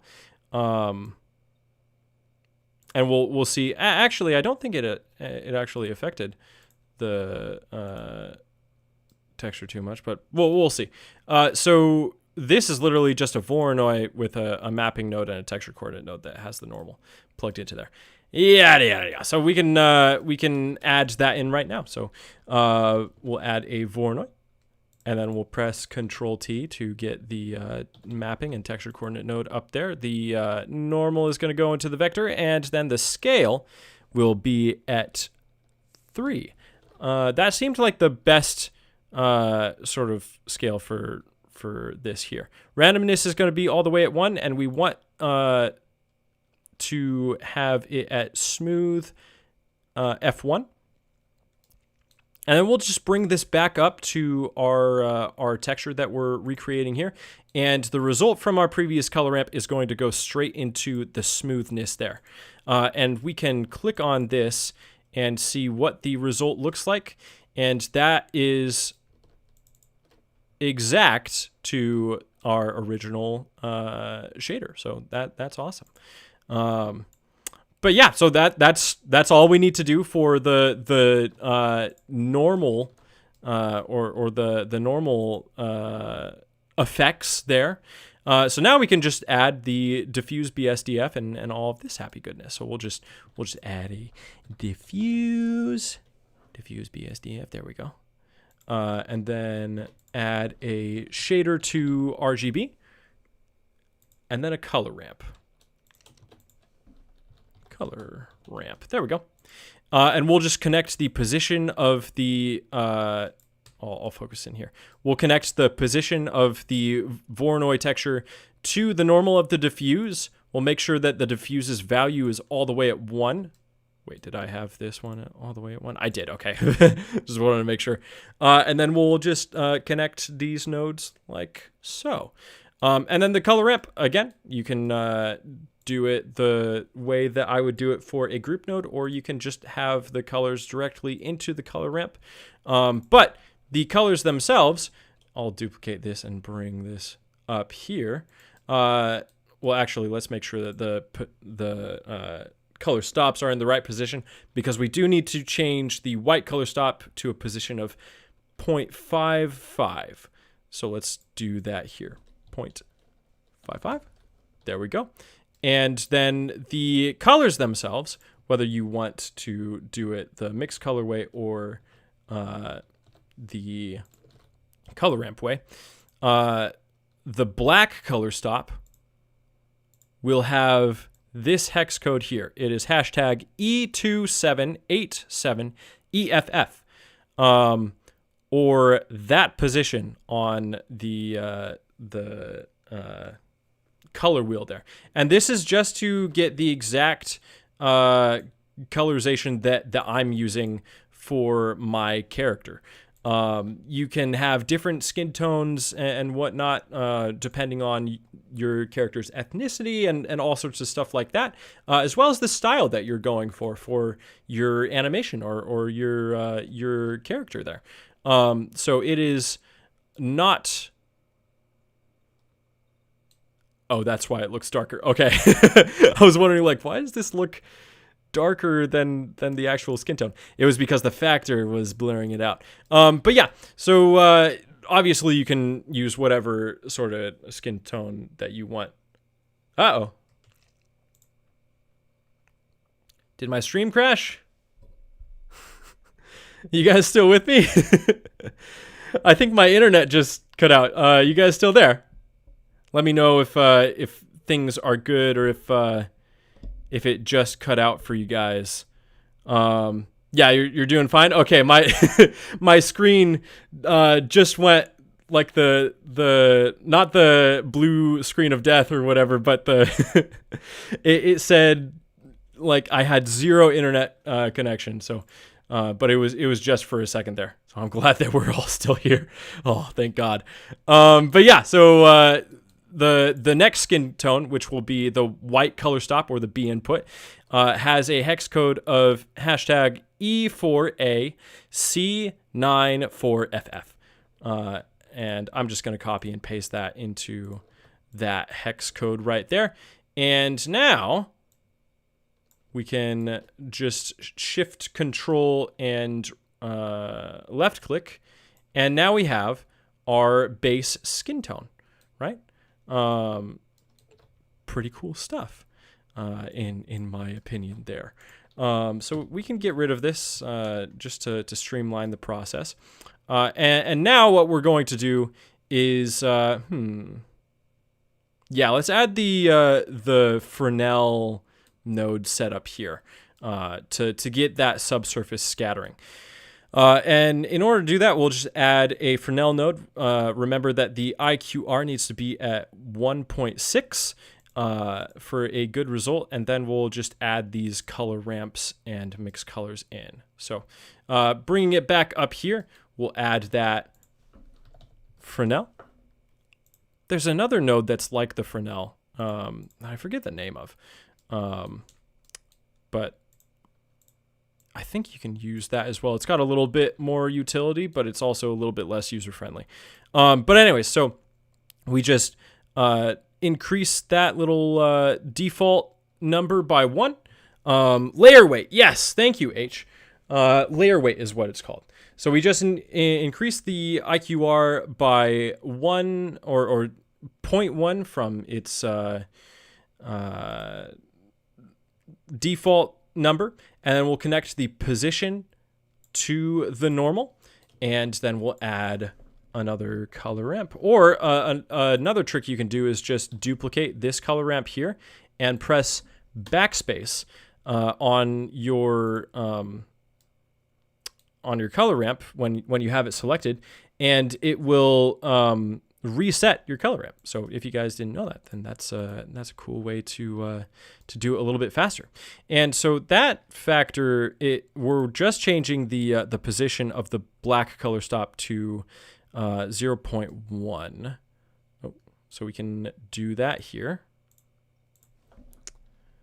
0.1. There we go. Awesome. And then we want another color ramp, but this one is going to be connected from the shader to RGB. And I'll give myself a little bit more space for this here. Just bring it up on the y-axis. And we need to invert the colors here so that the black color stop is at 0.4 and the white color stop is all the way at 0. So we can do that really quickly. This will be at 0.4, and we can just bring the white color stop over, and then we will add a mix color. And I believe I had the color connected to the factor, the result of the color ramp that is from the diffuse connected to the factor, right? Pardon me. And the color of our Fresnel's color ramp connected to the A, and then just have it completely black for the B input. I believe that that's how it was. Yes, it was. Fantastic. And now we're going to introduce this all back into our actual shader. Well, first let's see what that looks like, right? So this is what that Fresnel setup should look like there. And now we're going to introduce all of that back into our main shader by adding another mix color. And I believe we connected we connect the color result of our regular diffuse color ramp to the A input, and we connect the mix result to the factor. And now we have to use this color hex here, which is hashtag 8E52522FF, right? So I'm just going to copy and paste that. Again, it could be a different color based on the ethnicity or skin tone or whatever type of character that you guys have. But so this is just with our diffuse. And then this, if we get it to load here, it takes a little while. Because I'm running so many different applications. This is it with that darker sort of edge tone, right? And it just creates a little bit more contrast, a little bit more color dynamics, and shifting between the different colors of our stylized skin texture. So I'm going to bring this up. We can organize this just a little bit, because organization is very good. I think we're doing good on time. And then all of that is going to go into one more. We can literally just select this, the diffuse and shader to RGB, and duplicate it and just bring it over. And the result is going to connect to that color input there. And we can shift control left click to see the result of that. Once it loads, because it is taking its dear time. Awesome. Okay, cool. So that's what it would look like. But of course, we need to connect the position to the normal, so that it's not like this hybrid, soft and sharp shading with the Voronoi texture. There we go. That's the result we were looking for. Awesome.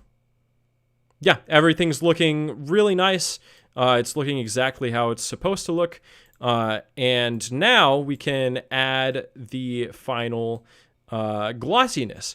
And for that setup, we just have a color ramp, mix color, glossy BSDF, and then just a couple more nodes there. So let's add those just above our diffuse BSDF here. So we'll add a color ramp. Oh wait, I can just do this and press backspace. There we go.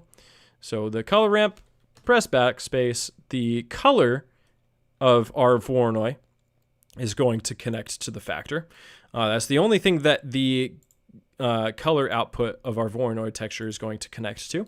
And then we will also put in, I'll scoot this up a little bit so that you guys can see a little bit better. We'll also add a mix color. There we go. And then we'll add a glossy BSDF. Awesome. And the default is exactly what we need it to be. And then we'll add a shader to RGB once again. And then we can just duplicate our color ramp and mix color over. Right. Awesome. And we'll just connect these. Oh, wait. Let me make sure that I'm connecting them all correctly. Yeah, okay.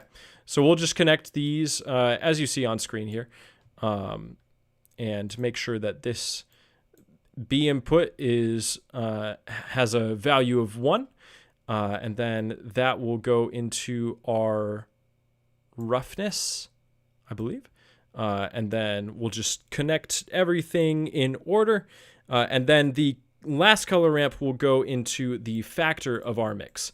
And we'll adjust things as we move on here. But let me make sure that all of that is, yep, that's all correct.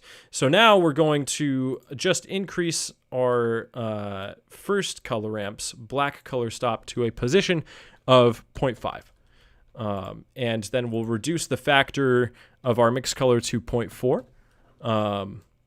And then let me see.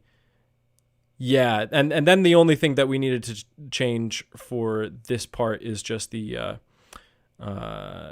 position of the next black color stop to 0.2, and then have a darker gray on the B input and a black color on the A input. So we'll do that real quick. So 0.2 is there. We'll decrease the A input to black and decrease the B input to somewhere around a value of 0.05. If you guys can see right there, let me move in a little bit closer. You can see right there is a factor of 0.05. And so that result will give us this more glossy pencil stylized type look here. It's using the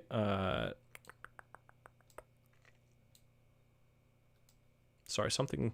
Let me make sure everything is correct because something looks a little bit off. Okay, interesting. So what is a little bit off? I'm intrigued here because this looks a lot softer than this. So what am I missing? We did the like all of that is the default. Oh, wait. Did I change this all the way to white? Let's see if that is what was needed.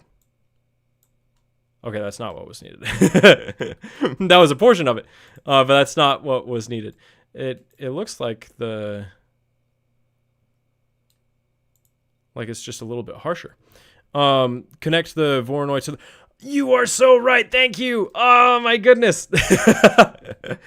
Thank you, Z Creates Creations. You have outdone yourself by reminding me that it is always important to connect the Voronoi's position to whatever BSDF you're using. And we have it at last. It is... We are getting the result that we need. It is wonderful. Yes. Thank you, Z Creates Creations. You are too kind. Sorry. Yeah. Fantastic. Thank you for pointing that out. You are on top of things. I'm glad to see that you guys are paying attention. Yeah, so that's how all of that will be set up. And then we just need to add a last mix color, right? And we'll have the shader to RGB connected to the A input. That's the one connected from the diffuse. And then the results of our glossy's node group will connect to the factor of the mix color. And so let's just see what that result is looking like, because we are missing one last key ingredient. If this will load here in a minute. There we go. Okay. And I'll see. Yeah, so these highlights are what we're looking at for the way that the glossiness is affecting our shader here. As you can see, it likely has to be a value of 1 in order to get the fullest interaction, but we don't want to leave it just this color input. We need to add an emission BSDF, a shader to RGB, and we'll also just duplicate our diffuse and shader to RGB and bring that down here. We'll need to connect the emission to its own shader to RGB, and then we'll just add another color ramp, or sorry, mix color. We'll connect these like so, just like how the emission is on top and the diffuse is on the bottom there. Just it'll be uniform. We'll increase the factor to 1, and we will change this mix to color. And let's see what that result is there. And like I showed you guys earlier, it is making it so that our emission can interact with the saturation and hue of the light. And once we plug that into our B input of our final mix color, then we can see our result, and it is the exact shader that I had originally showed you guys.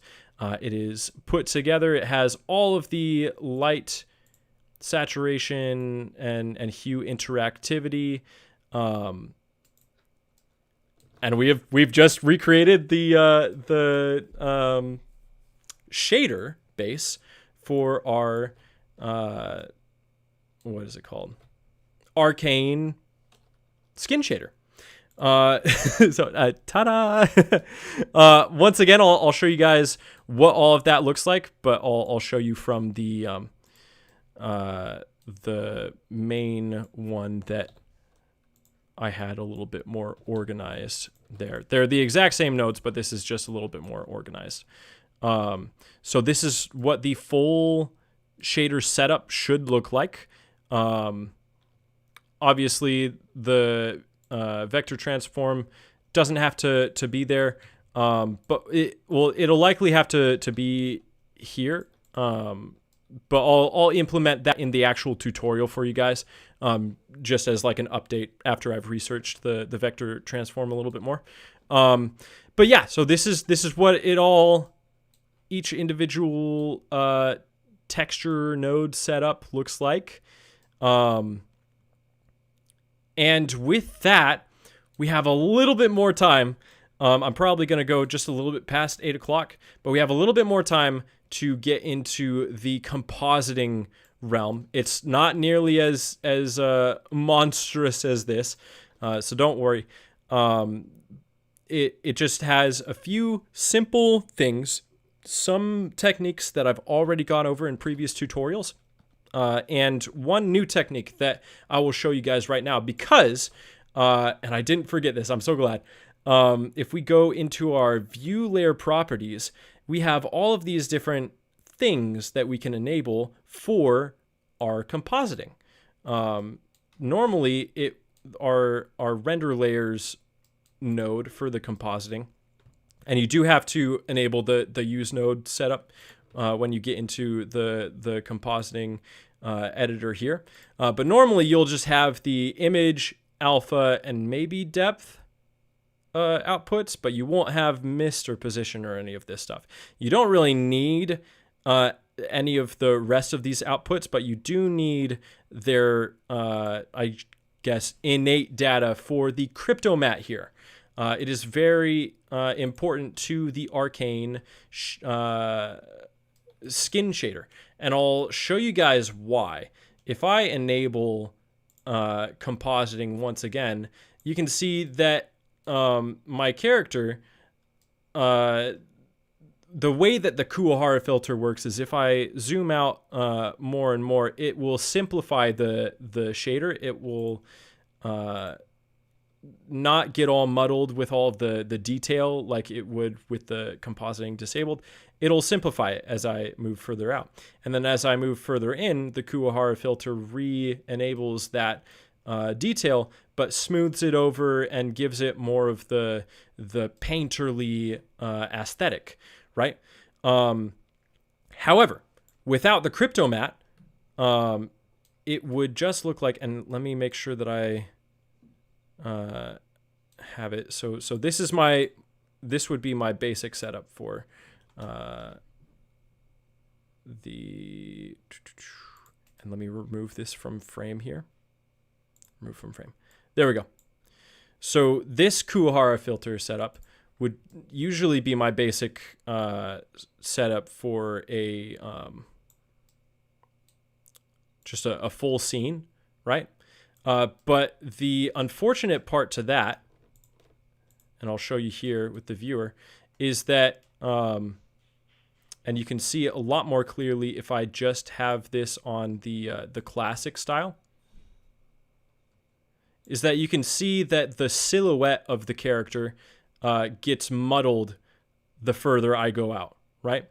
And I have this very exaggerated, but it does affect the silhouette so that the finer details like the eyes aren't actually seen as you move further and further out.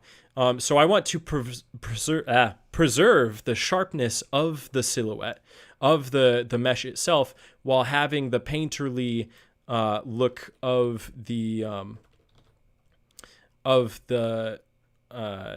base texture and mesh. And so what we'll need to do in the view layer properties is we'll need to just scroll down here and go into our crypto mat section and enable object and material. And so what this does is, let me delete this here so that we can go back to that. What this does is it allows you to use the crypto mat node. And with this, you can choose between if you want it to identify objects or specific materials, or shaders is what they are, so that any object with a specific shader will always have this particular compositing setup, or a particular compositing setup that's independent from the other compositing, like world compositing and things like that. So that you can have different levels of Kuwahara, whatever, different levels of sharpness, and even oh wait, that's the eye compositing. This is the skin compositing. There we go. So levels of sharpness, right? I'm sharpening it, or I'm softening the compositing, or even different effects, right? And it'll just affect that particular material while keeping the other materials or other objects that you don't want this effect to be on staying clear, and not having that effect. So this is how you can do certain like Spider-Verse effects with the chromatic aberration and things like that if you wanted to do it that way. But I'm going to go back to the diamond sharpen, and I think I had this at 0.2. Yeah. And so that's just how you isolate the different things. I'm seeing some messages in chat. Allow me to just show you guys the basic setup for this compositing, and then I'll catch up with you guys on chat, and then we'll end the stream after this. So the major thing that we'll want to do is have the image output from our render layers connected to the image of the crypto mat here, right? And we won't use the image output, we'll use the mat output. And so let me, I like to use the material output for this so that any character with this particular skin shader will be able to, there's a mosquito in my room, will be able to have this particular compositing style. It's not limited to just individual characters and objects, and you won't have to remake this thing for each character. It's just always going to be there for that material. So we'll go with material, and then we'll press this plus button, and then we'll just select. Oh wait, I think I have to type it in here because right now it's I have the, what is it called? The inverted hole method going on for my character, so it's got a little bit of extra materials. So it's only picking up the outline materials. But let me just type it in here. Am I able to type it in, or maybe I need to enable? Okay. So enabling. Yeah. Okay. So disabling the inverted hole outline will allow you to pick your actual base shader, right? So now we have this where I'll get rid of the material again and show you guys what it looks like from the perspective of the crypto map. Just on the mat output, everything will be a black mask basically until you select the material, and then whatever is white is the material that is selected. And you can actually select multiple materials from this. So if I add another cube, and I'll just give it a completely different shader, we'll call this cube shader, right? You can add that into this specific compositing mat and have multiple different materials within the same mat or mask basically for your compositing setup. So it's really versatile, really easy to use there. But this is what it'll look like with the crypto mat. And then we'll just plug that in. It'll be plugged in later is what it's looking like. So now we can just add our regular Kuwahara filter base, which is we'll do Kuwahara, and we want one anisotropic, and then we want to duplicate this and have the other one as classic. And then we'll reduce the scale of the classic to 2, and I think the size, and then I think the size to 3 for the anisotropic. And the high, I think we enable the high precision as well. And then we'll just plug in the image input from our render layer there.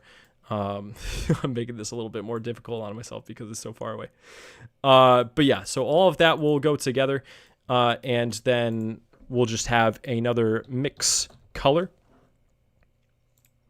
Plug the image input of our anisotropic Kuwahara on the A input and the classic to the B input. And then this will be, I think, at like 0.2. And now, right now, this is the result that we're getting, right? It's a little bit blurrier.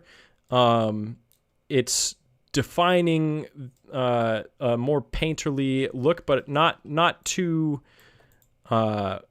distinct, right? It's still pretty blurry. So we can move back down, and what I actually did to sharpen things up a little bit. Oh, I had it at 0.1. Okay.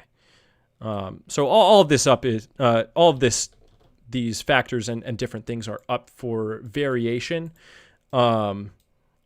and for you guys to adjust it how you will. I'm going to zoom in so that we can see the effects of this more clearly. But we're going to then add a filter node and connect it right there. And this filter node has all sorts of different effects. It starts off at soften, but then it has box sharpen, which is like making it really sharp and pixelated. And then we have diamond sharpen, which makes it less pixelated, but still is pretty sharp. This is what I use. But then it has all of these different modes, which can be used to create really interesting effects. Like this is like, if you've ever seen like the Backrooms videos or whatever, this is the effect that they use for all of that found footage type Backrooms stuff. And that's the shadow effect. But we're going to use a sharpen, and we'll put this at, I believe it's at 0.2. So the difference is without it and with it, it's very subtle, but it does the trick for how we need this to look here. Oh, okay. I was looking at the wrong compositing there. We need the size for the Kuwahara filter to be 4 for both the anisotropic and the classic there. So let me just increase that to 4 here and 4 here. And so the reason why, I'll tell you guys really briefly, the reason why I have both the anisotropic and the Kuwahara the classic Kuwahara filter is that the anisotropic, it's just giving it that more like simplified look, but then the classic gives it like this boxy, canvasy look to it. And we want both to be implemented there. And you can adjust how much of each one you want based on this this color ramp here. But yeah, so that's how that would work. And then what we're going to do is we're going to mix in our crypto mat here into a regular mix color there. So we'll just add another mix color, or we can just duplicate this actually. And then we'll connect the mat to the result of our mix color. And what we really want is to have the type of compositing that we want for our skin texture or whatever shader or material we're using to be in the B input, which makes it so that everything else, right, is on a different compositing layer, basically. It's like adding another layer in Photoshop. And so now we can all add a cube again. Right, we've added so many cubes. Oh no, I hit it. And I'll bring this behind him, right? So now what we're going to do is we're just going to duplicate our regular Kuwahara filter setup here with Shift-Control-D to keep its connections. And then we'll connect the result of that to the A input, right? And now I'm really going to increase the craziness of that compositing, right? So you can see that it's on a completely different layer, and I think that having the inverted hole method actually helps with the sharpness there. But it's on a completely different compositing layer than our actual skin shader is, right? So you can have all sorts of really cool and really strange effects that shift between one style and another. And we do have a little bit of, what is it called? Spilling from our skin texture into the other compositing layer. But what is really good to note is that we've kept the sharpness of the mesh, which is exactly what we needed to accomplish. And now you can get crazy with your bad self if you want to. I like to keep this at like a 5 for the rest of my world compositing, and just have this at 0.2 or between 0.2 and 4. So it doesn't have much spilling, but it's going to look a little bit more painterly and a little bit more stylized. The backgrounds will than the actual characters will, which is how Arcane, how you would do the Arcane style or even the anime style in Blender. How you would adapt that all to Blender's system is to have them on different compositing layers, the characters from the background, and give them different compositing styles, slightly different compositing styles, and having the backgrounds being more stylized than the characters themselves. But yeah, so yeah, and then if you want to add more crypto mats, then what you would do is just, let me make sure that I'm adding all of this correctly in, is you would have another crypto mat layer. So we'll just Shift Control D and duplicate this and bring it down, right? So you would have another crypto mat layer, and you would just add another mix color at the end, and this. So I'm going to give our cube a new material now, and I'm gonna make this a really distinct color, and then I will make another cube and disable that there, so it doesn't have a shader. So now what you would do is, for this new crypto mat thing, if you want a completely different effect than what's on your skin shaders compositing and what's on your regular world compositing, is you would first get rid of the well, actually, I can just delete this and add a new crypto mat. That would actually be a lot easier to do, so that I don't have to manually delete all of the shaders that we added to it. So now what you would do is select the new, oh wait, we don't want the cube, we want the material. We would select this shader, this material, and do the same thing that we did over here with how the crypto mat is connected, right? But we would add it to, I believe we would add it to this, this final mix now. So now we're just affecting that one cube's material, and then we can add whatever kind of effect we want that cube to have. And we can actually add a color ramp into here, and we can affect the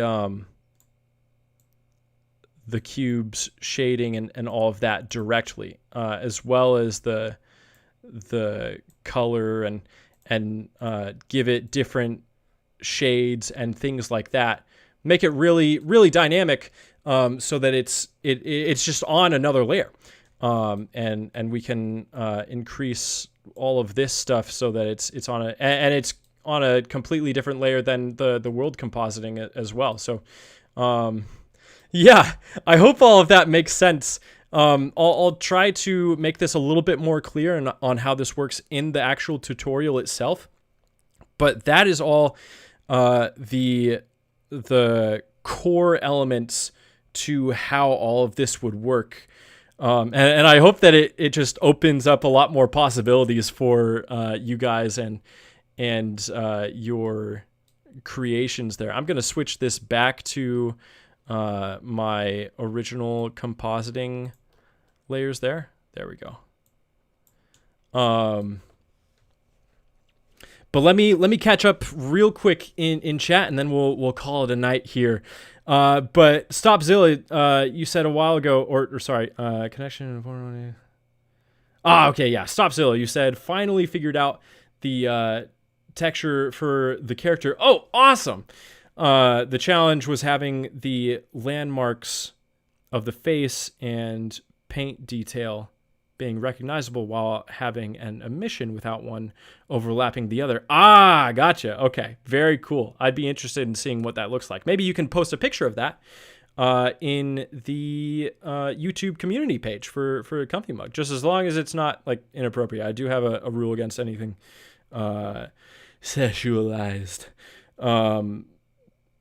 That would result in an immediate ban.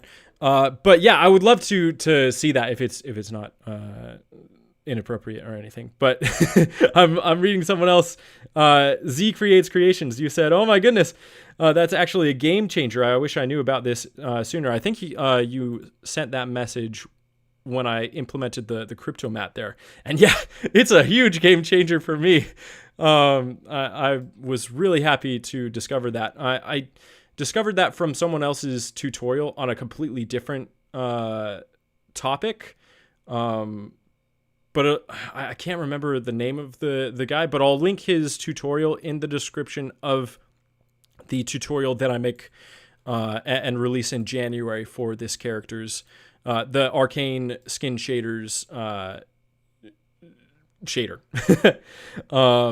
So that you guys can see that as well, because he goes into all sorts of compositing stuff that's really cool. But yeah, so what else do we got here? Yes, I needed this. I'm so glad that this was something that you guys were really interested in, and I could finally deliver on it. Makes the Voronoi... Oh, okay. Oh yeah, another final note about the vector transformation. Since your Voronoi uses object normals as an input, it may be better to put the transform after the position of the Voronoi. Oh, okay, cool. I'll put it there. I'll experiment with that off stream, and then I'll come back with my thoughts on that in the like video tutorial that I make. Oh, what did I just do? The video tutorial that I make in January of this. But yeah, let me see. Let me know from your experiments. Yeah, I definitely will. Awesome, bro. Thank you so much for showing this. It's been real fun watching you explain. I'm glad it wasn't too confusing or anything. We'll be spending a few hours trying this. Yeah, please do. It's a lot of fun to experiment with all this stuff. You should use the Node Pi add-on, since half the time is spent in Blender shader nodes. Saves you some button clicks. Oh, really? I haven't heard of the Node Pi add-on. And you guys have been giving me suggestions for more and more add-ons that I've never heard of, and I think that it would be a cool stream to just experiment with all of those add-ons and actually implement that into my workflow. So I'd love to do that. Thank you for recommending the Node Pi add-on. Thank you for the content. This is worth it in gold. I'm so glad. I'm so glad you enjoy it. Yeah, sure. I'd love to. Don't worry. Not NSFW. Thank you. I'm very glad. I do have a very strong rule against that in my community.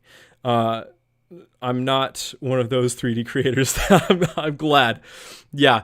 I'm going to be creating more male and female characters. But I won't be showing the modeling process or anything for those female characters, because I just don't want to create the opportunity for temptation or anything like that. I'm Christian. I don't want to tempt you guys to do anything sinful, right? So I just want to protect you guys in the way that I view life things and whatnot. But yeah, thank you so much for being respectful of that. I really appreciate it. I was gonna say something. I wanted to let you guys know something. Oh shoot, what was it? I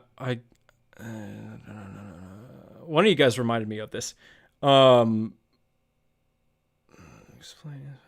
Oh yeah, that's what it was. So I think it's in the description of this video. Let me see here. Yes, it is. So I just came out with another video yesterday called "Don't Give Up." It's much different than any other sort of video that I've ever put out there. It's supposed to be encouraging you guys to not give up on your art. And so definitely go check that video out after this stream here. We're just about to end it. I want the Comfee Mug to be a channel that encourages you guys and gives you guys good feedback and constructive criticism to uplift you and encourage you to keep working on your art. And so that's just a little bit of a video on just wanting to encourage you guys, because I think a lot of you guys are really doing something incredible here with your art, and I want to give you guys the tools to do that and the encouragement to do that. Will there be more compositing videos? Yes, there's going to be quite a lot more compositing videos. It's actually something that's really similar to shaders and things like that, just because it's all nodes based. And so I will be showing you guys different styles. I'll probably get into the Spider-Verse style with their comic book little dots and other things like that, making a full tutorial on things like that. So yeah, comment on my latest video, actually, that's in the description. If you guys want to comment and suggest future tutorials for compositing and styles and things that you'd like me to cover, then comment those suggestions in that video. I would love to hear more of you guys' suggestions. Spider-Verse stuff is hype. Yep. I touched a little bit on it in my first ever compositing tutorial that I did, and that was almost a year ago now, on like getting the glare or the bloom back in the viewport after they took it out of the render settings here. So that's up there. But yeah, I want to go into a lot more depth into all sorts of different styles. So yeah, send me your suggestions. I think ZZZ, Zenless Zone Zero, has some really interesting compositing as well. So that would be cool to look into. Let me see here. You should look at a game called Moon Scars. Ooh, it has a great look that may inspire you with this short film. I would definitely love to look into that. Comment that game's name in the video that's in the description of this stream, so that I don't forget it, because I'll probably forget after I finish stream here. But yeah, comment it there so that I can have something to go back to and remember, like, oh, that's the name of the game that he was talking about. Is topology matter for this shader type? Yeah. Because the Voronoi texture is influencing the normals. That texture itself is going along the, I guess, the curvature of the topology. Not necessarily that it all has to be square topology, but mainly just smooth shapes and divots and things in areas that you would like the Voronoi texture to influence the way that the light and shadows interact. But yeah, so once again, this, once we, close out here, this recorded stream will be available, immediately for all of my Elder Mug members over on Patreon to, watch. So if you want to be able to immediately go back and rewatch this and pause and take a closer look at all the nodes that I'm, using in this shader, then, little shameless plug for me. Go and support me on Patreon. Become an Elder Mug member. You'll also get access to all. I'll actually pull it up here. You'll get access to my entire asset library as long as you are subscribed to the Elder Mug. What is it called? The Elder Mug membership tier. You'll get access to everything that I've ever posted. There's a lot of anime stuff in here for medieval or traditional Japanese anime, as well as modern things. And I have also released several Arcane stylized packs as well. Stuff inspired by Studio Ghibli and things like that. So definitely go check that out. You'll have access to all this and all of my recorded VODs if you become an Elder Mug. Oh wait, I went to the wrong thing. An Elder Mug member, then you'll just get access to all of that. But with that, I want to say thank you all so much for joining the stream here. It's been so fun to answer all of your questions and go through all of this with you. Let's see, a lot of works by someone whose name I can't pronounce, unfortunately. May have butchered it. That's all right. I would definitely butcher it. Are also incredible inspirations. I would love to check out his work. Comment that in the comment section of my latest video, and I'll check that out. But yeah, thank you guys so much for joining. It's been so much fun to go through this whole shader with you. I have many streams planned for the future. I will be doing just the paid member streams. So only 2 streams in the month of December, so that I have more time to just get ahead of all of the content and things like that. And then we'll get way back into full swing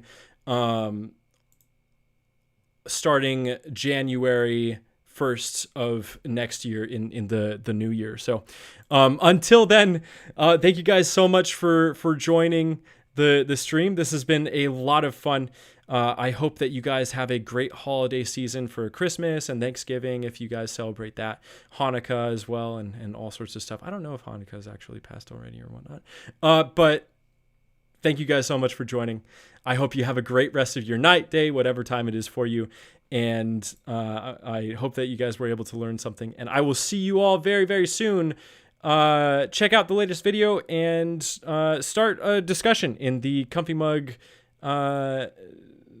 community page. I would love to interact with you guys more there. All right. Good night, guys.